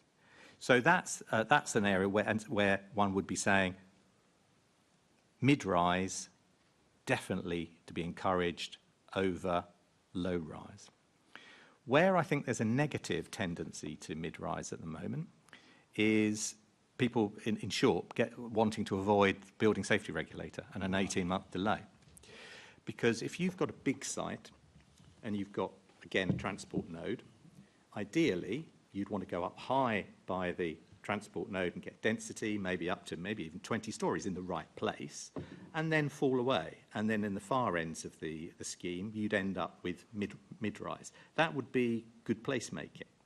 But we have seen, well, not so much seen, but we're hearing of large sites where people are saying, actually, because of the building regulator situation and various other viability issues, we're not going to build the 15, 20-storey by the station. We're not actually going to build the 6-storey out by the edge. We're going to build the 6-storey right by the station. And that's just like the wrong way about going about something, because that means the rest of the site is just not going to deliver what the expectations for that site were. I see what you're saying, and I have great sympathy for what you're saying, but is a large mid-rise development better than no development at all? Because it isn't, surely that's the flip side, isn't it? If you thought it would be for a very time-limited period, then you probably just have to accept that that's where the market was.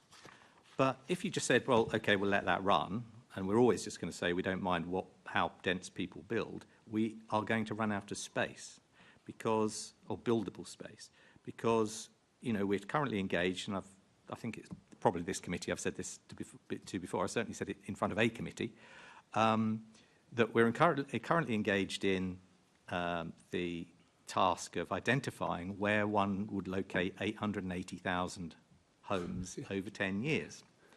You run out of brownfield space. There is no question that you would run out of brownfield space building 880,000 homes. And you're going to run out of that brownfield space even faster if you build at lower than optimal densities. So for every home that you forego on a brownfield site saying, yeah, it can be a little less dense, that's an extra home that's going on the greenbelt. If you're going to build, you know, whatever number you pick as the total that you're trying to build, every home you don't build on brownfield, you're going to build it on greenbelt. Okay, I do see that you make a strong argument. Sarah, I come to you quickly. When you're planning strategically, are you a fan of zoning? Because I've asked everybody, would they like a little zone layout to help them, you know, get to building quickly? Is that something that you consider a goer, or we should forget that? I know, Chair, I'm sorry.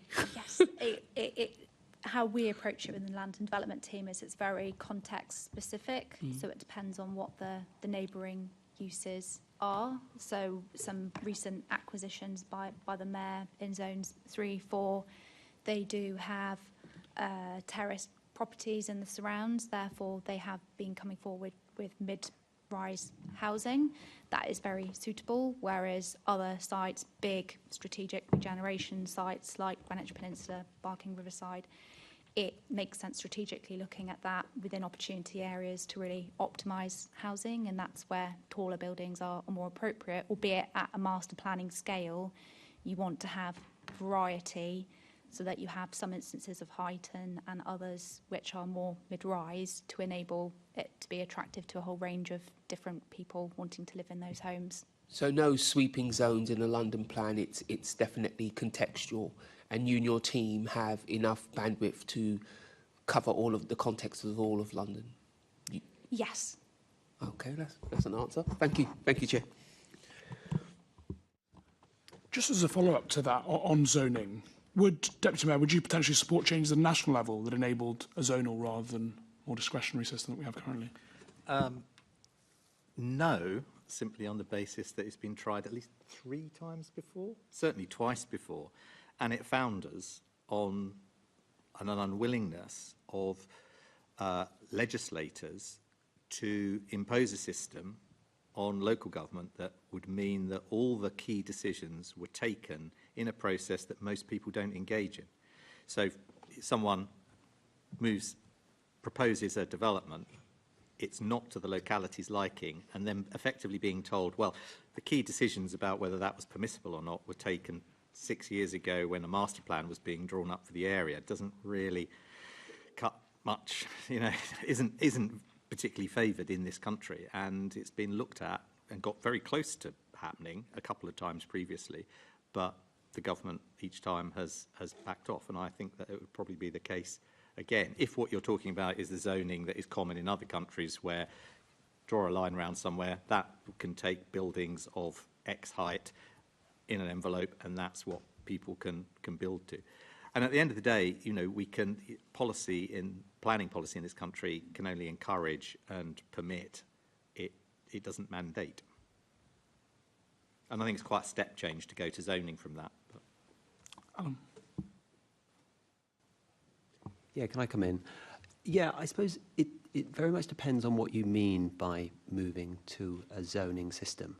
If you're talking about a sort of, what they do on the continent and other parts of the world, that's obviously quite a significant change. That would need a lot of legislational change. It's worth saying that from a kind of planning policy perspective, I suppose there are positives and negatives to discretionary, there are positives and negatives to pure zonal systems. And often, actually, there tends to be a kind of sweet spot in the middle of a sort of combination of the two. And I think, in some respects, it goes back to my question about depending on what we mean by zonal, because design codes are not a zonal system, but they're applying a kind of rules-based system within a discretionary system. So it's sort of starting to get to that sort of combination. So yeah, that's just what I wanted to add. And where you can see the benefits of that kind of approach is when an area is, the landowner is the same person bringing forward the master plan, and then also the decision maker, and you look at LLDC, and that kind of approach works because they're able and willing to stick to the zoning plan that they've created through their master plan and the heights that are in there. But obviously we don't have that kind of control, and boroughs don't have that control over private sites.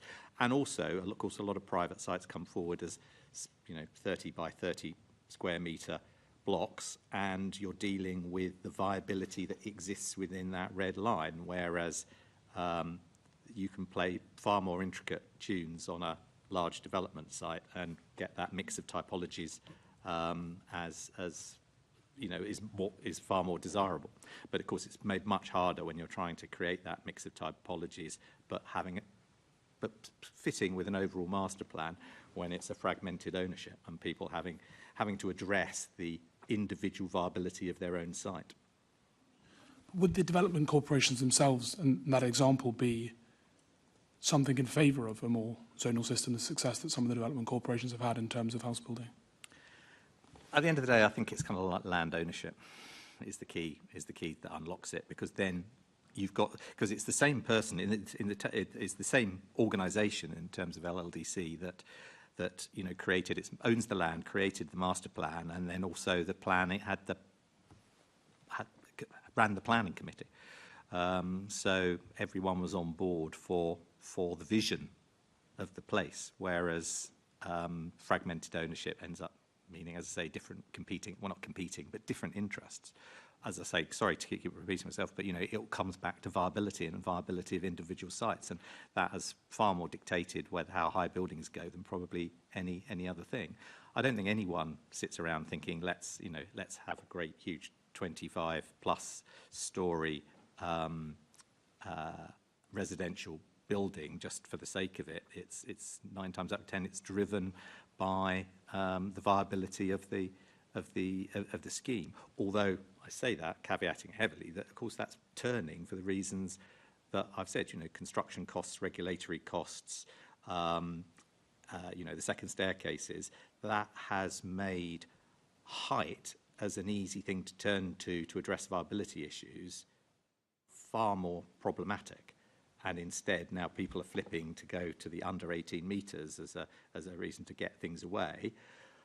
But of course, then you've got to find that data amongst, the far sort of denser amount of data there on just the sheer slowdown, which again is all the same issues, whether it's cost of steel, Ukraine war, Brexit, regulatory capacity in boroughs. You can have, London plan policy. You can stack it all up, and all this weighs more heavily on viability. And there are fewer and fewer sites who can find their way through to that. So there's a lot fewer tall buildings. There's also a lot fewer mid-rise buildings. Assemblymember Lord Bailey. Sarah, if we take Alan's point that there's ups and that there's a positive and negative to zonal versus bespoke, as it were, to what extent can you, through planning, get some of the advantages from zoning? So you're looking at land development and you're saying, right, we have a more bespoke situation, but these small parcels of land come up. Can I then, with my overall view, make them a little bit more relevant to what's already there to each other? Is that possible, or do we just have to, silo every time? I'd suggest Alan's probably best placed to answer that if it's coming from the perspective of planning. Go for it, Alan. Yeah, sure. So I think there is a real role for the London Plan and regional plans to set a framework which promote or have a strategic oversight, essentially, of the city in question. So in London, for instance, about setting kind of strategic direction, about identifying where we might want certain things and how we might want to do certain things. And I suppose that has been sort of the rationale for why we publish certain LPGs, London Plan Guidance documents, on certain processes to help local authorities with that overarching kind of, if you like, spatial strategy and the process, and then how to do it at a sort of local level. You mentioned, Mr. Pipe, that we're going to run out of brownfield. When will that happen? That's an impossible thing to do, to kind of give a date. And as I've said previously at previous committees, the exercise at the moment is looking at what is expected to be built over 10 years. And it's clear that 880,000 homes does exceed the amount of brownfield land we've got now. Now, if you're going to say that shouldn't we be trying to build brownfield first, well then absolutely yes, and the plan does contain and will continue to contain, the next one will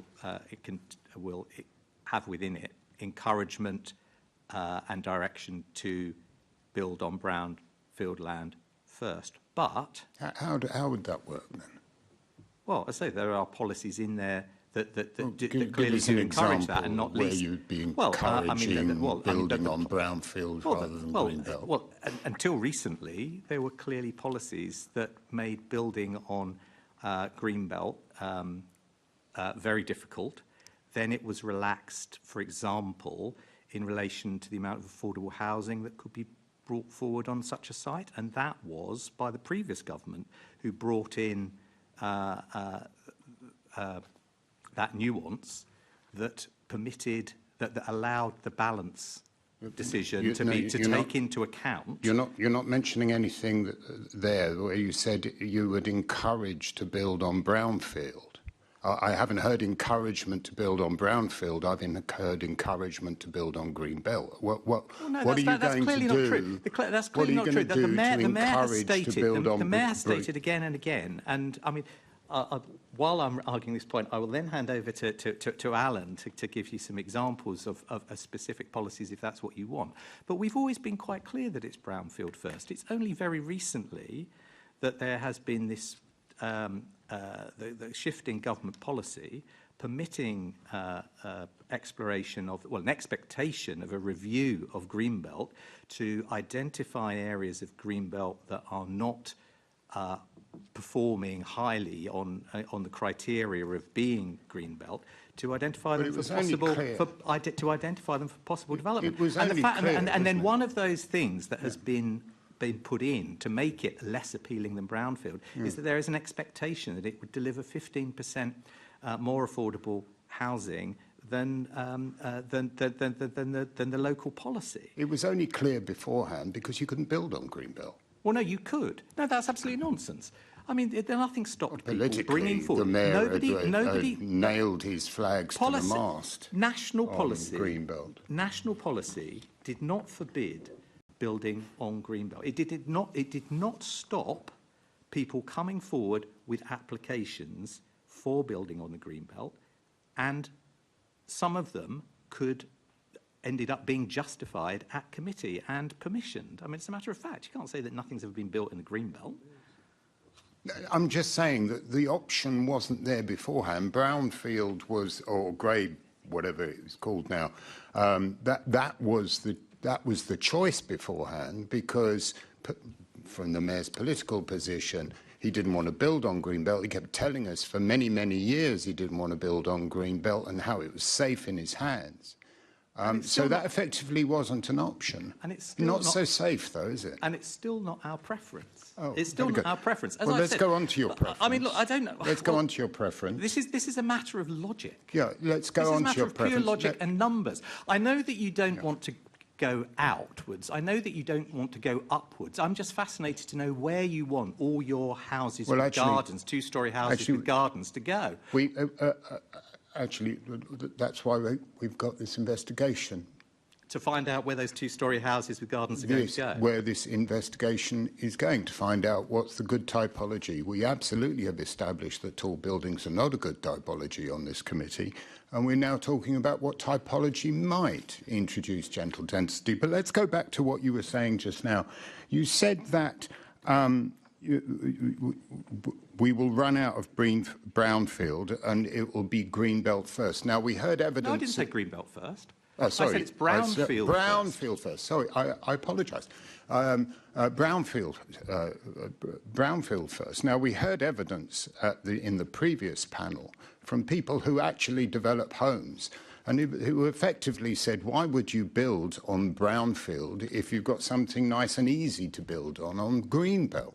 So what is the encouragement that you will be providing, because you're yet to give me that, for people to build on brownfield rather than greenbelt? What actually are you going to do to encourage that? Not just the words, but the actual concrete policies that are going to encourage people to build on brownfield rather than destroy our greenbelt. Well, clearly, the expectation of what greenbelt ought to provide, and the fact that the developments will have to provide the infrastructure and pay for the infrastructure and high levels of affordable housing, does not make it a first option. Well, according to the evidence we have. This is a worthwhile topic. It is a worthwhile topic of discussion, and I didn't raise it. The Deputy Mayor raised greenbelt, so I'm fascinated because he still hasn't come forward, and I'd like us to record that he still has not come forward to say how you are encouraging people to build on brownfield first. Haven't heard that you introduced the topic, but I think we are veering off the topic of mid-rise. So if we could return it to mid-rise. I would like to answer this. I haven't heard a response. You are asking for policies that have not been written yet. This is the next London plan. You said you had the encouragement, and now you're telling me that you don't know what that would be. You said that you were going to encourage it, and now you tell me you don't know what that encouragement will be. The existing policies... Assemblyman Boff, can we move back towards mid-rise, please? I'm happy to do so, because it wasn't me that veered off. So it's apparent that we should be building more mid-rise.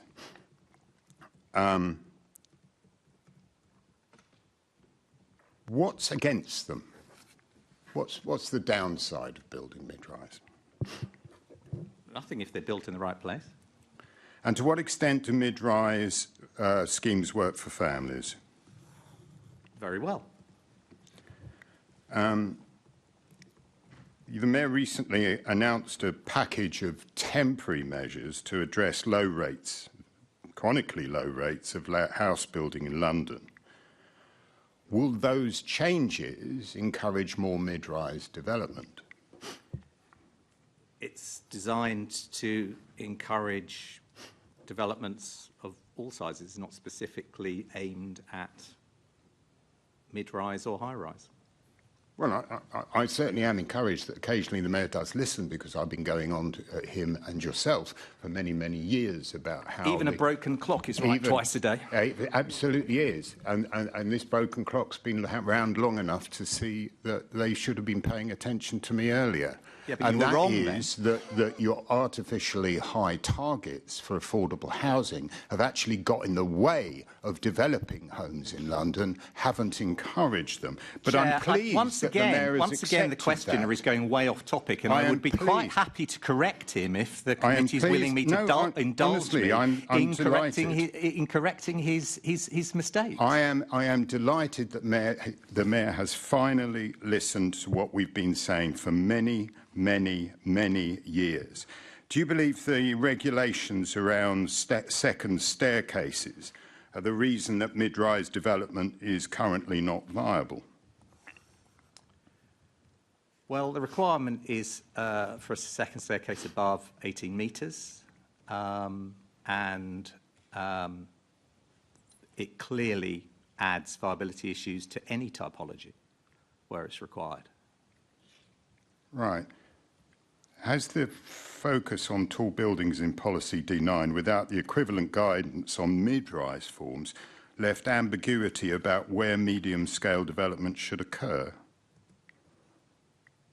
Sorry, was that question? Sorry, you read something out. Sorry. Yeah, I did. This is very much not my question, but has the focus on tall buildings in Policy D9 without equivalent guidance on mid-rise left ambiguity as to about where medium-scale development could occur? Like, is the absence of guidance on mid-rise actually getting in the way of developing mid-rise? No, because I don't think there's anywhere really in London where we're promoting low-rise. So really, everywhere is suitable for mid-rise, except those places where to only do mid-rise, not higher-rise, is missing an opportunity for density. So, for example, next to a busy transport node, it would not make sense to encourage something that was 5-6 stories. Yeah.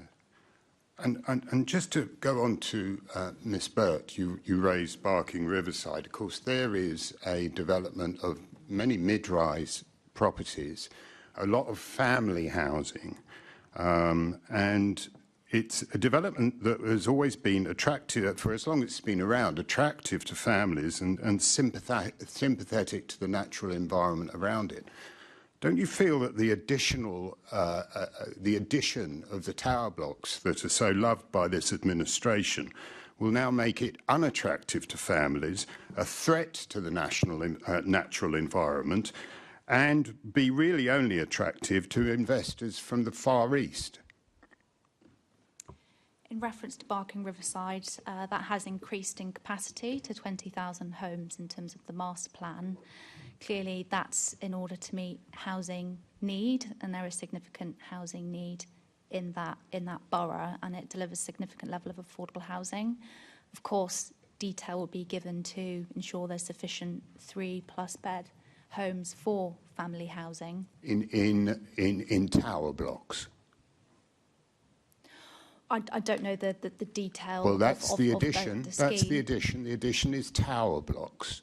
I'm quite well acquainted with Barking Riverside, and the addition is tower blocks. And you're saying you were going to be putting families into tower blocks. Is that what you're saying? Well, there's a multi-tenure, mixed tenure across that master plan. L&Q are our joint venture partner with GA Land and Property Limited. Of course, we look at where the appropriate tenures are placed across any master plan, with that typically being focused on the lower levels where there is that social housing and that family housing, particularly in the form of maisonettes and houses. And then those taller elements focus towards intermediate properties and private. But the only new developments that are going to be going up, the original master plan was fine. The only new developments that are going up is a rather ill-advised tower block built by Barking Council on the approach to Barking Riverside, and the additional tower blocks that the mayor has forced through to effectively ruin the master plan. Those tower blocks are not good for families, and this committee has accepted that on its previous investigations. Senator Boff, I think we might be veering off topic once more. Well, we can carry on. Assembly Member Baker. Sorry, I was ready for my question and then I wasn't ready anymore. The Planning Inspectorate removed draft design code-led intensification across London from the draft London plan in 2019. That's not a question. We've talked a lot over the two panels so far about Croydon and the impact in Croydon. Obviously, some of the results are a bit contested, but there's no doubt that they did intensify through their suburban design guide. Have you considered how that experience might lead you to revisit having design code-led intensification in the next London plan? Yes, although obviously it didn't end well and it ended up being a hotly contested issue at the local elections. So I think we reserve judgment on how one would introduce such a policy, but it would be a very good supply of medium-rise medium-rise supply across London, and you can see the numbers that it did delivered, and if it delivered during the time the policy was in place, now repealed, and if that was applied across all the boroughs on appropriate sites, then it would be a useful source of supply. But not something that you're looking to put into the London plan without consideration of how. Yeah, that I mean, went obviously in Croydon, it's a live presumably. issue, and it comes up again and again. The people posing it to us, and it does stick out like a sore thumb or a positive sore thumb, if there is such a thing, in Croydon. When you look at the small site delivery across London, it is an absolute outlier in what it achieved in those years. Thanks. Alan, did you want to come in, or is it covered? Thanks. Apologies. Let me. And so, further on the London plan, what more could the London plan do to support gentle intensification? We've talked about upward extensions. We talked just now about small site development. Obviously, the design code is something we've just asked about. What more might the London plan be able to do to encourage that intensification while remaining sustainable and design-led? Well, I mean, the two key things that I've mentioned are really key in the next plan, and that's kind of the optimisation policy. You know, advocating that development should make the best use of land. That will still be, you know, one of the key outcomes we're seeking from the plan, and optimising site capacity. It's a design-led approach that takes account of the site itself and its context, rather than simply doing it by formula. You know, at the moment, it does promote the use of design codes at local authority level, and we provide, you know, a framework for how those should be produced. As I've said, there's this question over whether and it kind of speaks to the Croydon point about whether it should be a stronger policy. There is that. Yeah, those are the two key things, though: the optimisation and how strongly one can go in with a design code. Thanks. Alan, did you want to add? Yeah, I mean, from a London plan perspective, we are very conscious of the importance of, the planning system providing as much clarity and certainty as possible. I think that was reflected in a lot of the kind of conversations that have been in some of the other panel conversations. Obviously, there are a number of routes for how you try and do that, how you provide greater clarity and certainty. The suggestions around sort of design codes has been mentioned a number of times, and it feels like we've said that term quite a lot.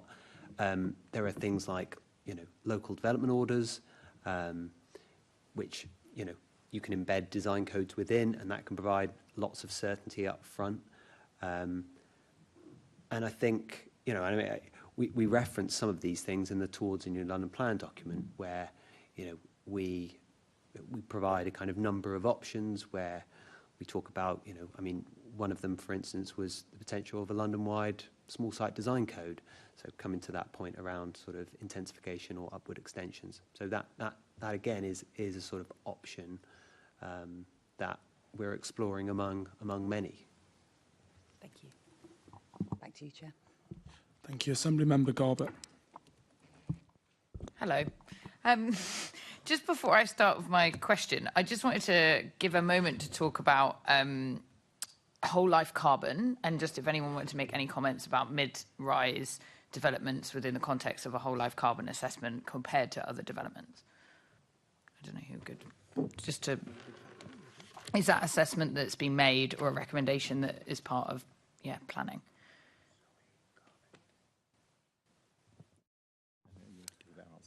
Yeah, I mean, I have to say, in terms of whole life carbon, it'd be interesting to know if you've got a specific kind of aspect. I mean, I know, for instance, not whole life carbon, but there has been quite a bit of research in terms of the energy use of mid-rise and things like that. That's not whole life carbon, but that's fine if you want to talk to that. Yeah. Yeah. No. Well, I mean, it comes to the point of. And I think there were other discussions around this about sort of benefits of mid-rise. There has been research from colleagues, researchers at UCL about the energy use of different typologies, and I know that was one of the findings, that mid-rise development, particularly office development, can be kind of less energy intensive than their taller building counterparts, if that makes sense. Yeah, and I think for some of I know that Assemblymember Boff has already referred to it, but some of when we were looking at high-rise, I think that was the kind of comparison with mid-rise around kind of some of the sustainability aspects. So my questions is around demolition, and demolition within the context of, this mid-rise discussion. So in our first panel, we heard that often what is demolished is mid-rise and replaced with high-rise. And there's lots of evidence around that shows that what's lost within demolition is social homes and what's gained is private homes. So I just wondered if you'd comment on demolition within the context of mid-rise. Yeah, I mean, this really comes back to viability again. And I mean, invariably, demolition of homes is estate regeneration. It's not swathes of private demolition, it's public housing. Public estates, publicly owned estates. It's, as I think the panel heard earlier, it's driven by the need to cross-subsidise the recreation of the affordable homes. The mayor's policy and the expectation, for regeneration of estates, is that they have to re-provide at least the same square meterage and have rooms. I mean, sometimes there's a loss of overall units because historically a lot of some of the poorest condition housing and the housing that boroughs are keenest to redevelop are studio flats. So inevitably, you can, well, not inevitably, often you can end up with fewer units. But the important thing is if you've got more floor space and more habitable rooms, then more people are being housed. So in that sense, it's seen as acceptable. Ideally, there would be sufficient cross-subsidy in schemes that you end up with more social floor space, and we've seen plenty of schemes that do that. Where schemes struggle, you only see the same amount of social that was there before, and the top-up, the additional affordable housing, is only intermediate, whereas the Mayor's preference, and everybody's preference, I'm sure, would be that it would be more social. So it's all driven by viability, and it's at its worst when estates have been heavily sold off and the scheme is having to repurchase leasehold properties that went under right to buy. And those, more often than not, are the least viable schemes. So all that added up drives height. And, you know, the amount of sort of infilling a few blocks, small blocks, and adding a floor or two, if that's even technically possible, often does not yield the amount that would refurbish the homes and provide more floor space. So it comes down to the economics. It's not necessarily anyone's preference. Everyone's preference, I'm sure, would be greater public subsidy and just simply refurbishing the homes and and building infill where it's acceptable to residents. That would be the ideal world. But two things mitigate against that. One is the viability of the individual scheme, and then I come back to the, albeit somewhat theoretical at this point in time, but the how much space does London have? Because at some point it will run out. We can say, I think it's pretty fruitless to argue about when is that expected date, but at some point, you know, we're expected to get to 50 million people by 10 million people by 2050. Only 10, not 50. 10 million people by 2050. Got my 10s and 50s the wrong way around. And so at some point, as I say, we need to optimize land. But as I say, that's more theoretical. Clearly the non-theoretical and rather pointed issue is site-by-site viability. I think that's the point, isn't it? Sometimes the theoretical around estate regeneration doesn't really take into account that sometimes it takes like 10, 15 years, and we do end up with, less social homes, as you were talking about. Yeah. I'm sorry, that actually does illustrate the point I think that was being made earlier about why you get changes in master plans where everyone's happy with the master plan first of all, and then the later and later the master plan goes over 15 years, they end up getting higher and higher, and that is absolutely the result of things becoming progressively more difficult in terms of viability, particularly over the last 3 or 4 years. Yeah, and really difficult for the people living, through that estate regeneration with that uncertainty as well. Alan, did you want to come in?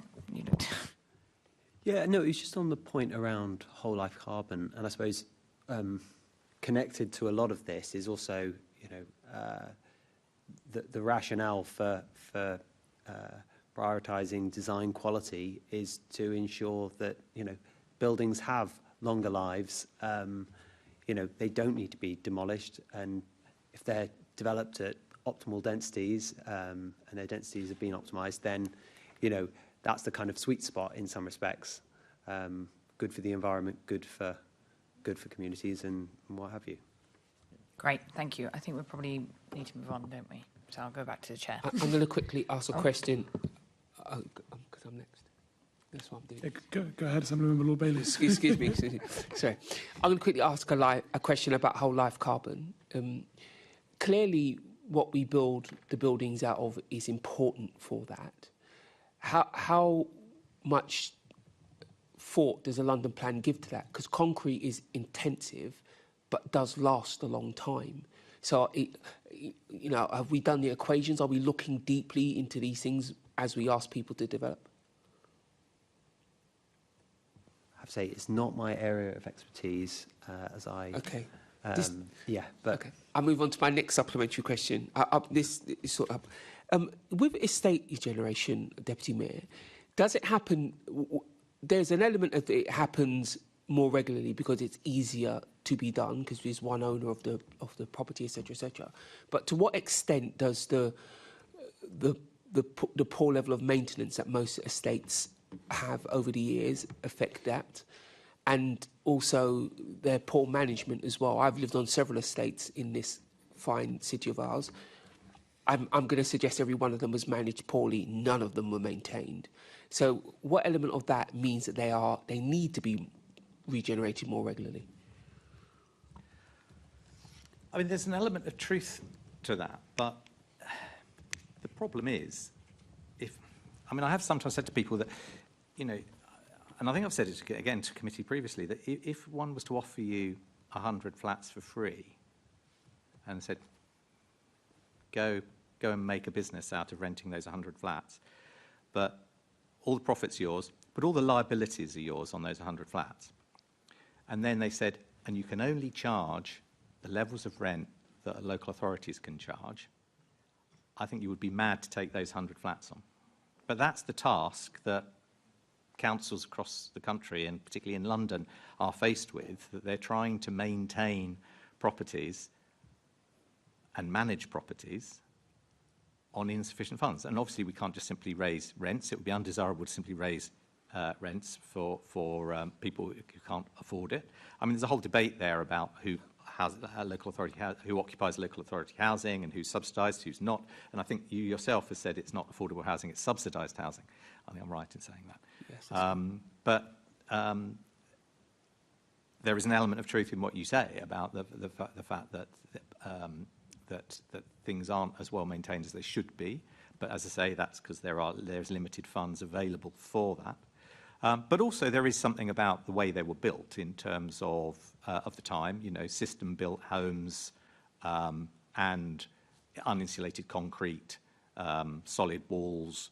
You know, there are plenty of issues that no amount of maintenance is going to cure. Okay. It's long-term decay, you know, concrete cancer, that kind of thing that is going to end up being, you know, and we've all walked through estates where, you know, the concrete is spalling because the steel inside has rusted and popped, and you know that's not because the council hasn't done enough maintenance. I mean, that's just a matter of nature of the material.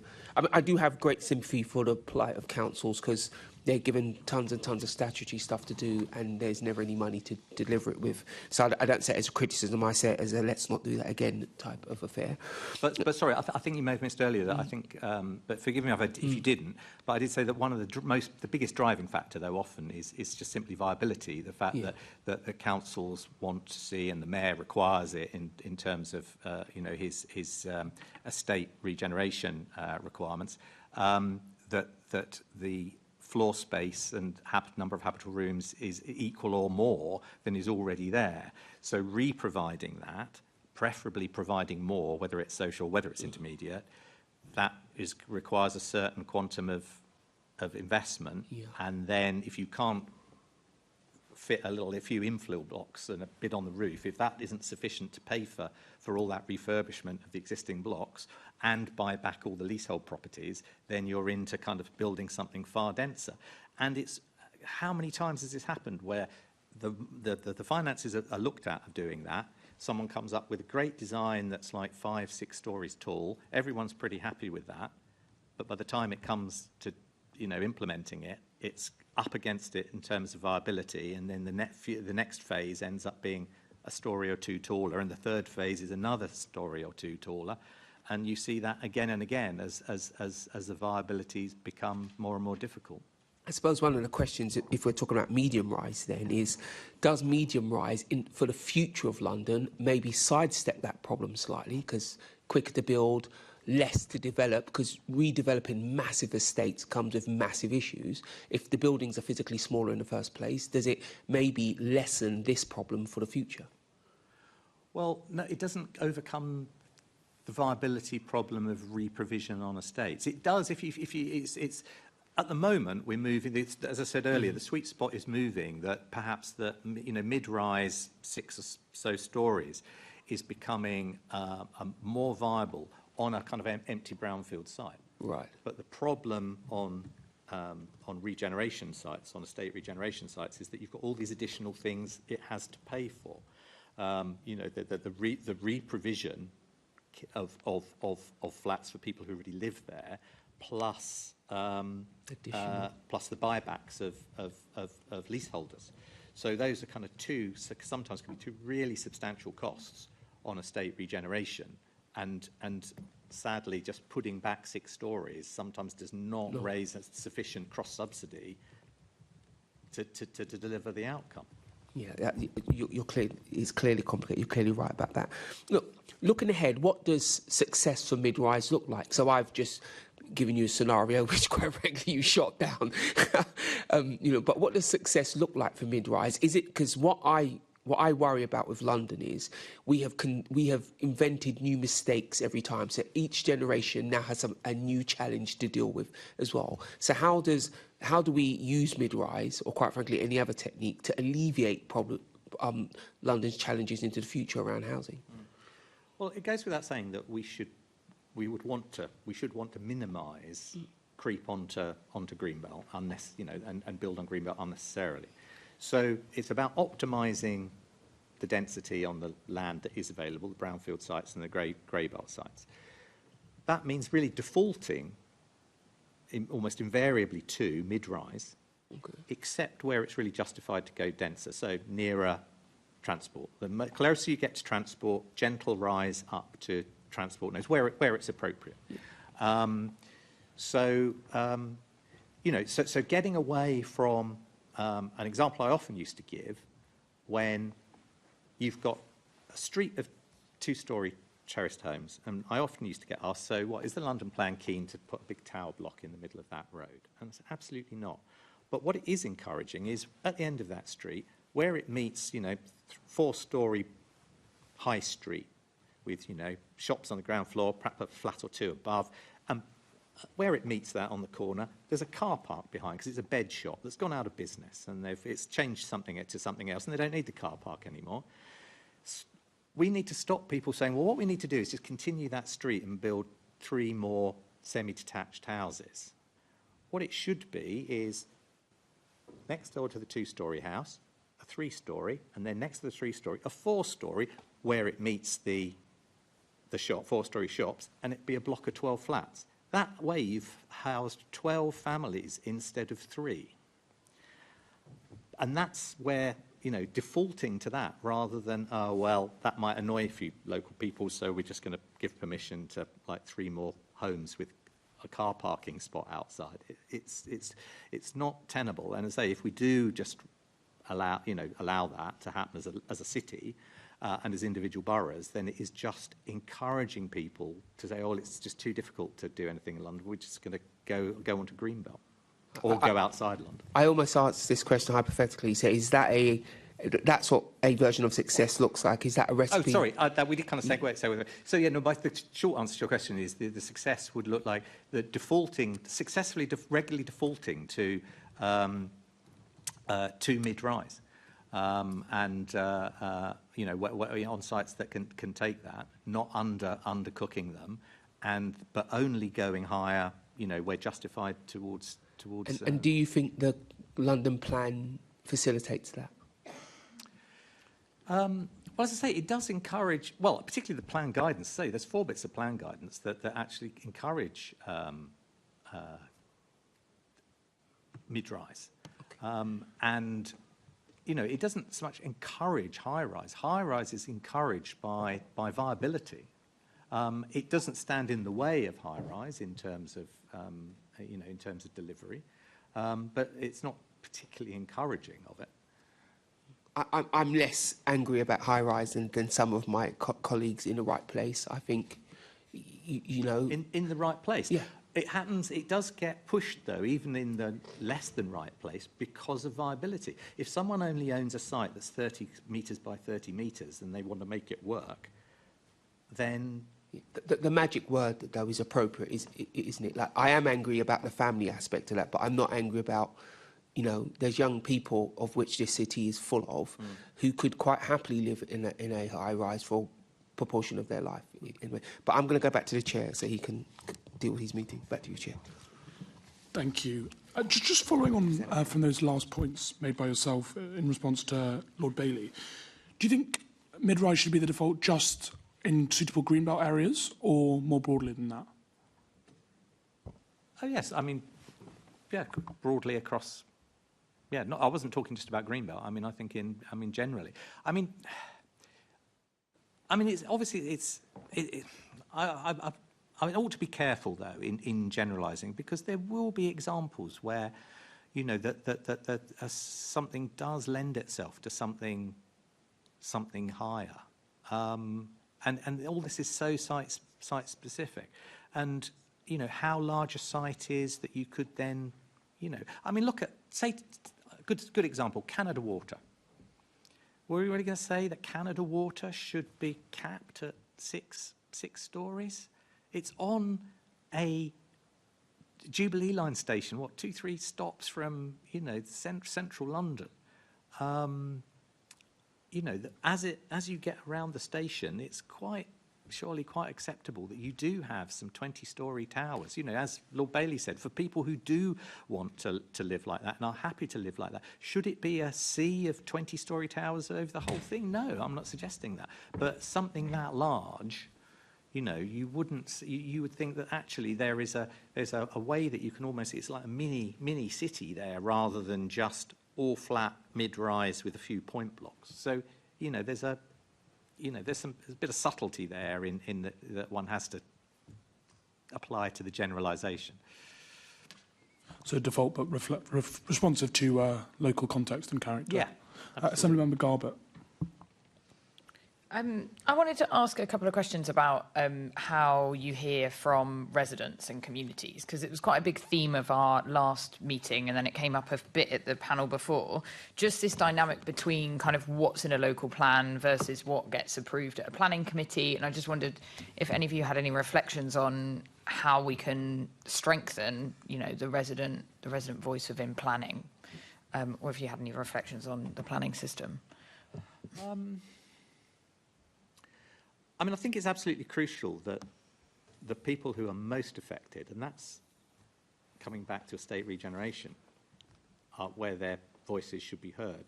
But that's not really so much through the planning system. That should be through the development process, working with the local authority, assuming they're still the very least the freeholder, and whoever is the chosen set of partners for redevelopment. And I think, you know, that has absolutely got to be the standard for resident engagement. I think by the time it gets to planning, that would be far too late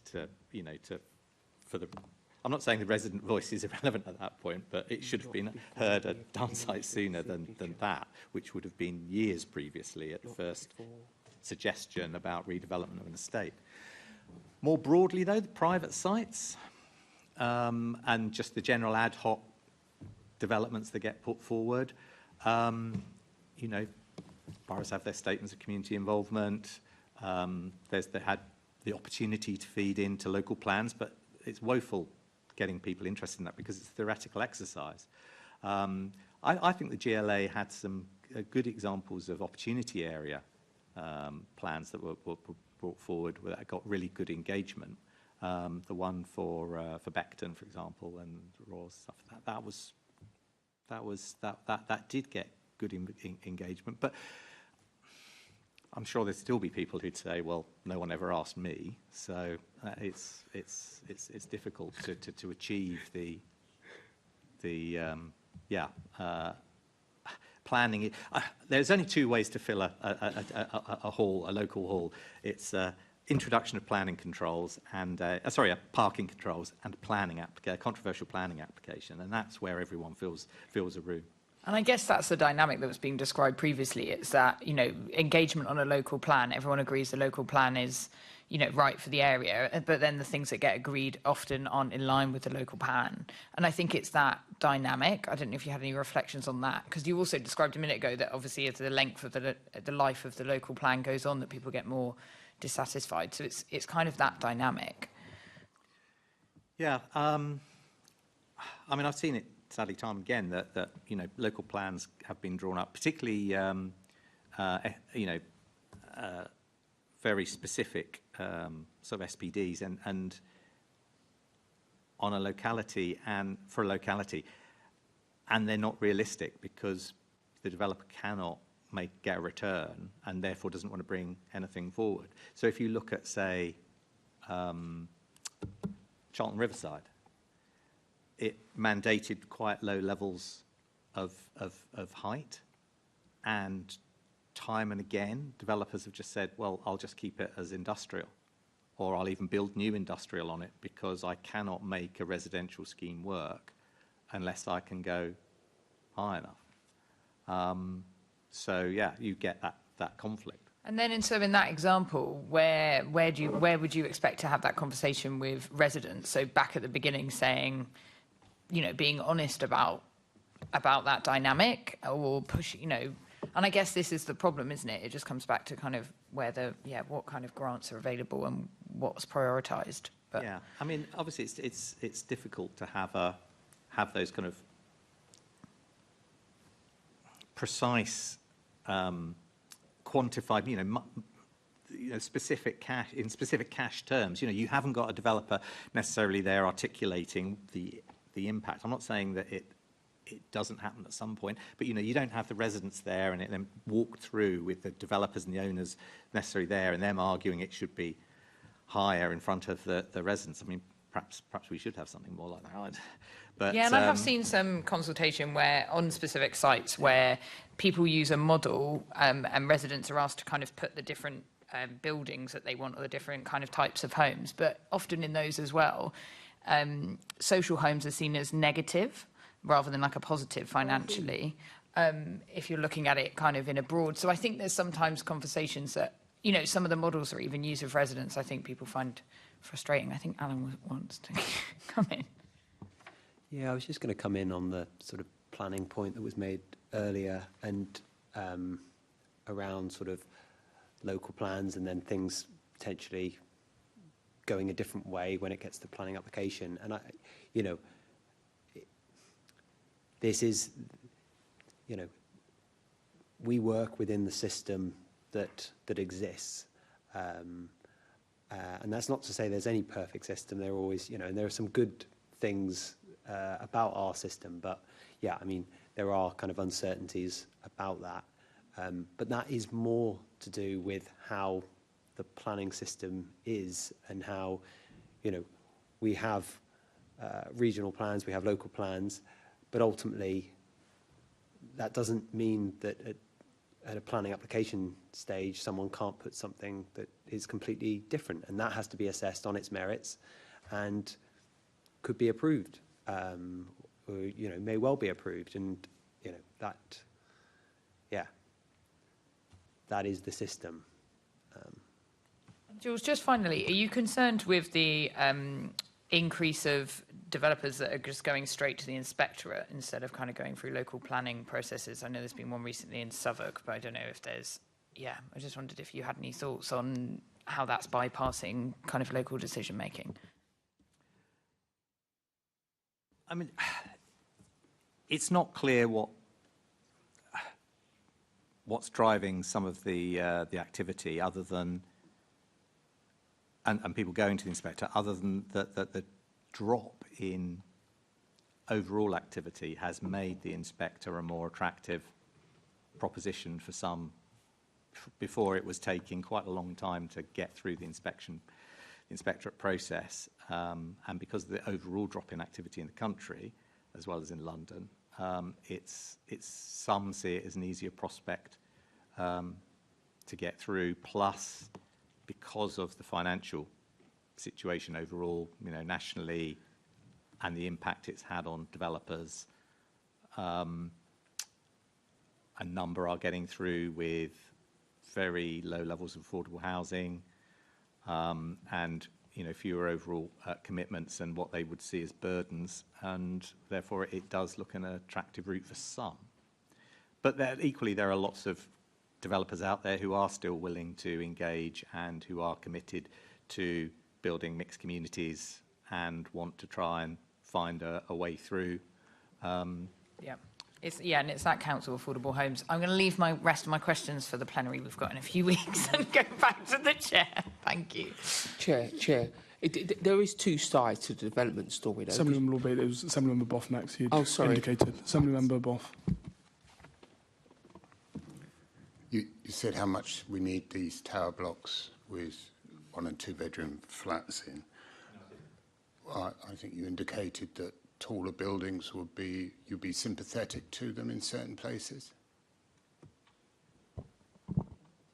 And that's not what you said the first time. Well, you said something completely different. So I know you laughed trying to put words in my mouth, but can you just stop it and ask proper questions? I apologise. I can understand you're upset, but calm down. You know, you don't have to get upset every time I open my mouth. You really can be a bit more professional. But you did say that you're sympathetic to taller buildings. So all in the right place. So there, I alluded to earlier, there at Barking Riverside, a mid-rise development with a lot of family housing. There on the edge has a tall building being built. And it was finished in 2023. And it's 156 affordable properties. And it's 156 empty affordable properties for 2.5 years in Barking and Dagenham. Can you explain why that high-rise building is completely empty at a cost of £58 million to the local authority? Why is it empty? And what's the tenure of the block? It's built to rent. Affordable, built to rent, empty, 2.5 years, and supposedly there's a housing crisis. So if you can explain to me how it is that this tall development has resolved any housing problems whatsoever, I'd be interested to hear it, because I think it's a disgrace. Well, this committee is about the attractiveness or otherwise of medium rise. So answering it from that perspective, I don't see the connection between it being empty and the fact it being high rise. So as far as the theme of this committee, I just don't think it's relevant. It's relevant if we want to build things that people want to move into, surely. Right, and I was coming to that. I would say that it's not an issue about its typology, it's about the fact that it is presumably discount market rent if it's a build to rent.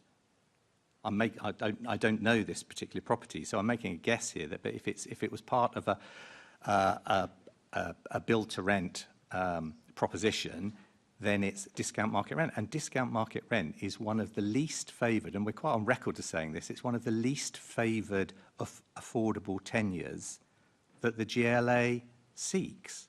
We would much rather social, and I don't think that's any secret. We are clearly more in favour of social tenure, and then followed by, if it has to be intermediate, then we'd much prefer London living rent. Discount market rent, if that's what it is our least favoured tenure. But clearly then that was, if that's what it is, it came about through, the mix, the tenure mix that was asked for. But I'm presuming that the majority of Barking Riverside is not that, no, and that would be the minority. The majority of Barking Riverside is full to capacity, extremely popular and loved by, well, it's loved for now until Miss Bird's tower blocks get built. And it's loved by the local residents. But there is this eyesore on the corner of the development, completely empty. And it's curious, I drive past it at night and all the lights are on and I know nobody's at home. Assemblyman Boff, maybe this is an issue that the Deputy Mayor and his team can respond to you in writing in terms of this particular development. Can I also just urge all Assembly members to be constructive in their questioning of the Deputy Mayor and his team. Assembly Member Lord Bailey.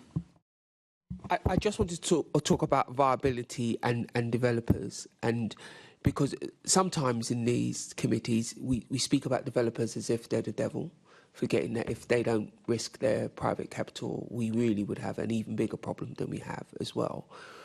And how do we engage developers to do more of this, to do what we want? So the context of this meeting is mid-rise development. I think we are fairly warmed, to mid-rise development. How do we do that? Because if we continue to talk about residents good, developers wicked, you get no developers. And how do we also encourage residents to be part of that process, be more realistic about that part of that process? In our first panel, one of our guests said you engaging with locals could actually be detrimental to you. So it's a double-edged sword. So how do we go about changing the notion that developers are devils, remembering they are risking their own private capital, and encouraging that more of a partnership working between them and communities? Well, I think those who are risking their own private capital sometimes are actually willing to take more risks than those for whom they don't have it, the capital. They are borrowing, and one of the biggest problems we have that we face is that it can be more attractive for foreign investors to for whom big UK developers are reliant upon for cash. They see the returns as being bigger doing, a shed somewhere else in the world, that houses a data center. And for every, percentage point of IRR that we accept in a development, that's, you can cross off any number of affordable homes of any sort of tenure that the development is able to provide. And that's quite a driver for the emergency measures that have been brought forward, because people are less willing to advance the capital and lend capital to developers for the kind of returns it can get. So we just have to find a balance.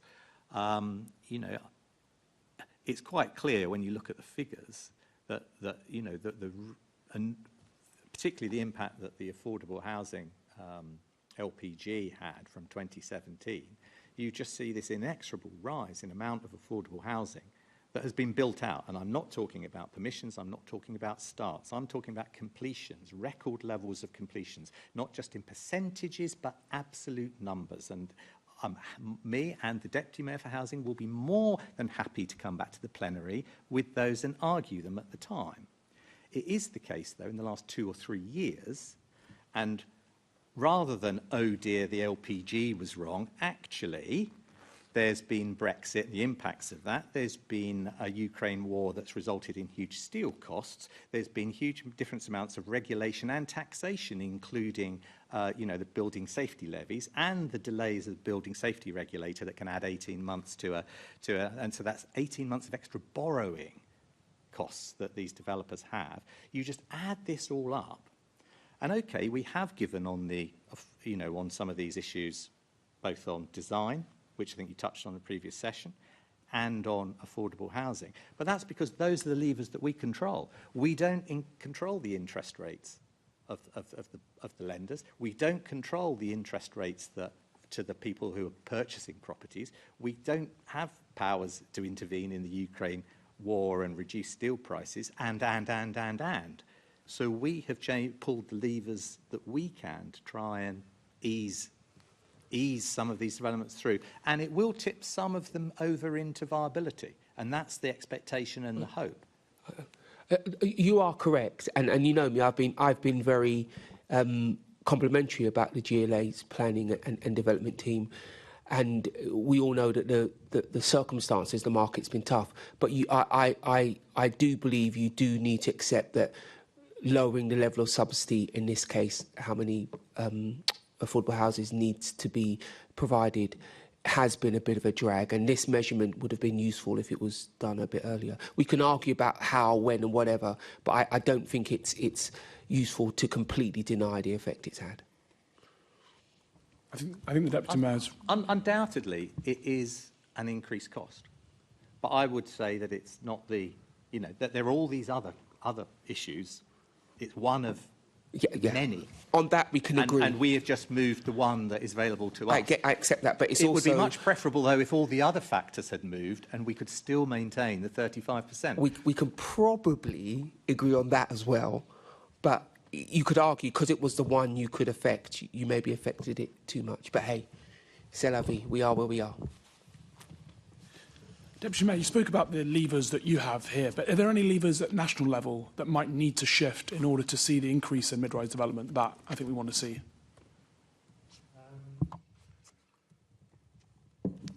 Alan, as well, if you have any thoughts. Yeah, good question. We're both thinking. Interest rates. Sarah's thought. I can go. Go on then. Well, additional funding from government in terms of infrastructure would be because of viability. It's really challenging to deliver affordable housing, but also on the big brownfield sites, it's the infrastructure as well that needs to be delivered, and that's really rendering schemes unviable and really adding to the challenges. And while we've got 322 million devolved to government, that's across all of London, and that's not really meeting the need that London does have. So that would be a significant measure that would support, and that would then reduce the viability burden and support some of those schemes coming forward, as well as around best consideration, because for GLA, land and property, as a public landowner, delivering at those mid-rise levels quite often means that you have to seek dispensation to dispose at less than best. So if there was a review of that, that would also be helpful in some circumstances. Deputy Mayor. Yeah, I mean, something I would like to see from central government is how we progress on the Greenbelt issues. Because contrary to what certain people were trying to say earlier, you know, there currently are protections and in the current policy within the London plan, and clearly there is an incentive to do brownfield over Greenbelt. Until now, we're in this grey area where there is national policy that's requiring to review. So we need to draw up a plan with policies that doesn't make Greenbelt an easier default. The problem with that is that anything that we do could be superseded by someone just going to appeal. And what I want to see is the government make sure that the inspectorate does not just say, OK, those 10 executive homes per hectare in the Greenbelt are acceptable. I would want them to, for their planning policy and National Planning Policy Framework, NPPF, to reflect that. And because I know that they have put their, you know, some of their requirements on what they expect in terms of affordable housing and infrastructure, but that could have some perverse outcomes. So we'd want to see proper density brought forward on that. And also there's a real job of work to be done with developers for whom there's an issue about buyer sentiment, about whether who wants to live in those places and at what densities. And is it the case, as some developers would have us believe, that they could only sell things that are 2 stories with somewhere to park several cars and long gardens, and that's all they're willing to develop, even though it's, 10, 15 minutes walk from a railway station. And hopefully, with enough density, would justify TfL putting in a bus, you know, increased bus services to make it more viable overall as a good transport proposition.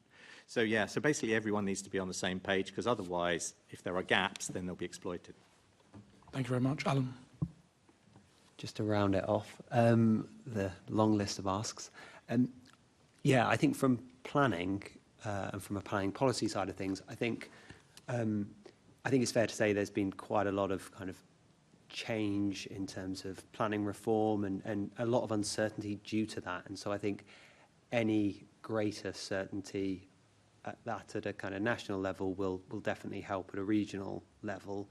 I know that government are looking to publish more or have some announcements on brownfield passports and national development management policies. So that will be interesting to see. But I suppose, you know, there has been a lot of, and I'm not just talking in the last year or 2 years or 5, you know, over a long time, there's been a lot of tinkering of the planning system, and I think that does create quite a lot of complexity and uncertainty. And I think we do see this, that, you know, the average person on the street kind of it just has their jaw open because it's just, there is so much complexity out there.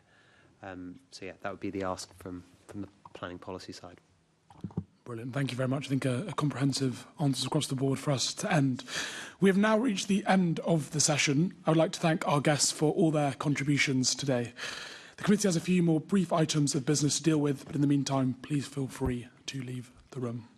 Can I ask the committee to note the report and discussion? Noted. Can we also delegate authority to me as chair in consultation with party group lead members to agree any output arising from the discussion? Agreed. Can I ask the committee to note the work programme for the 25-26 Assembly year? Noted. The date of the next meeting of the Planning and Regeneration Committee will be on the 8th of December 2025 at 2 p.m. in the chamber at City Hall. I have no urgent business, which concludes today's meeting.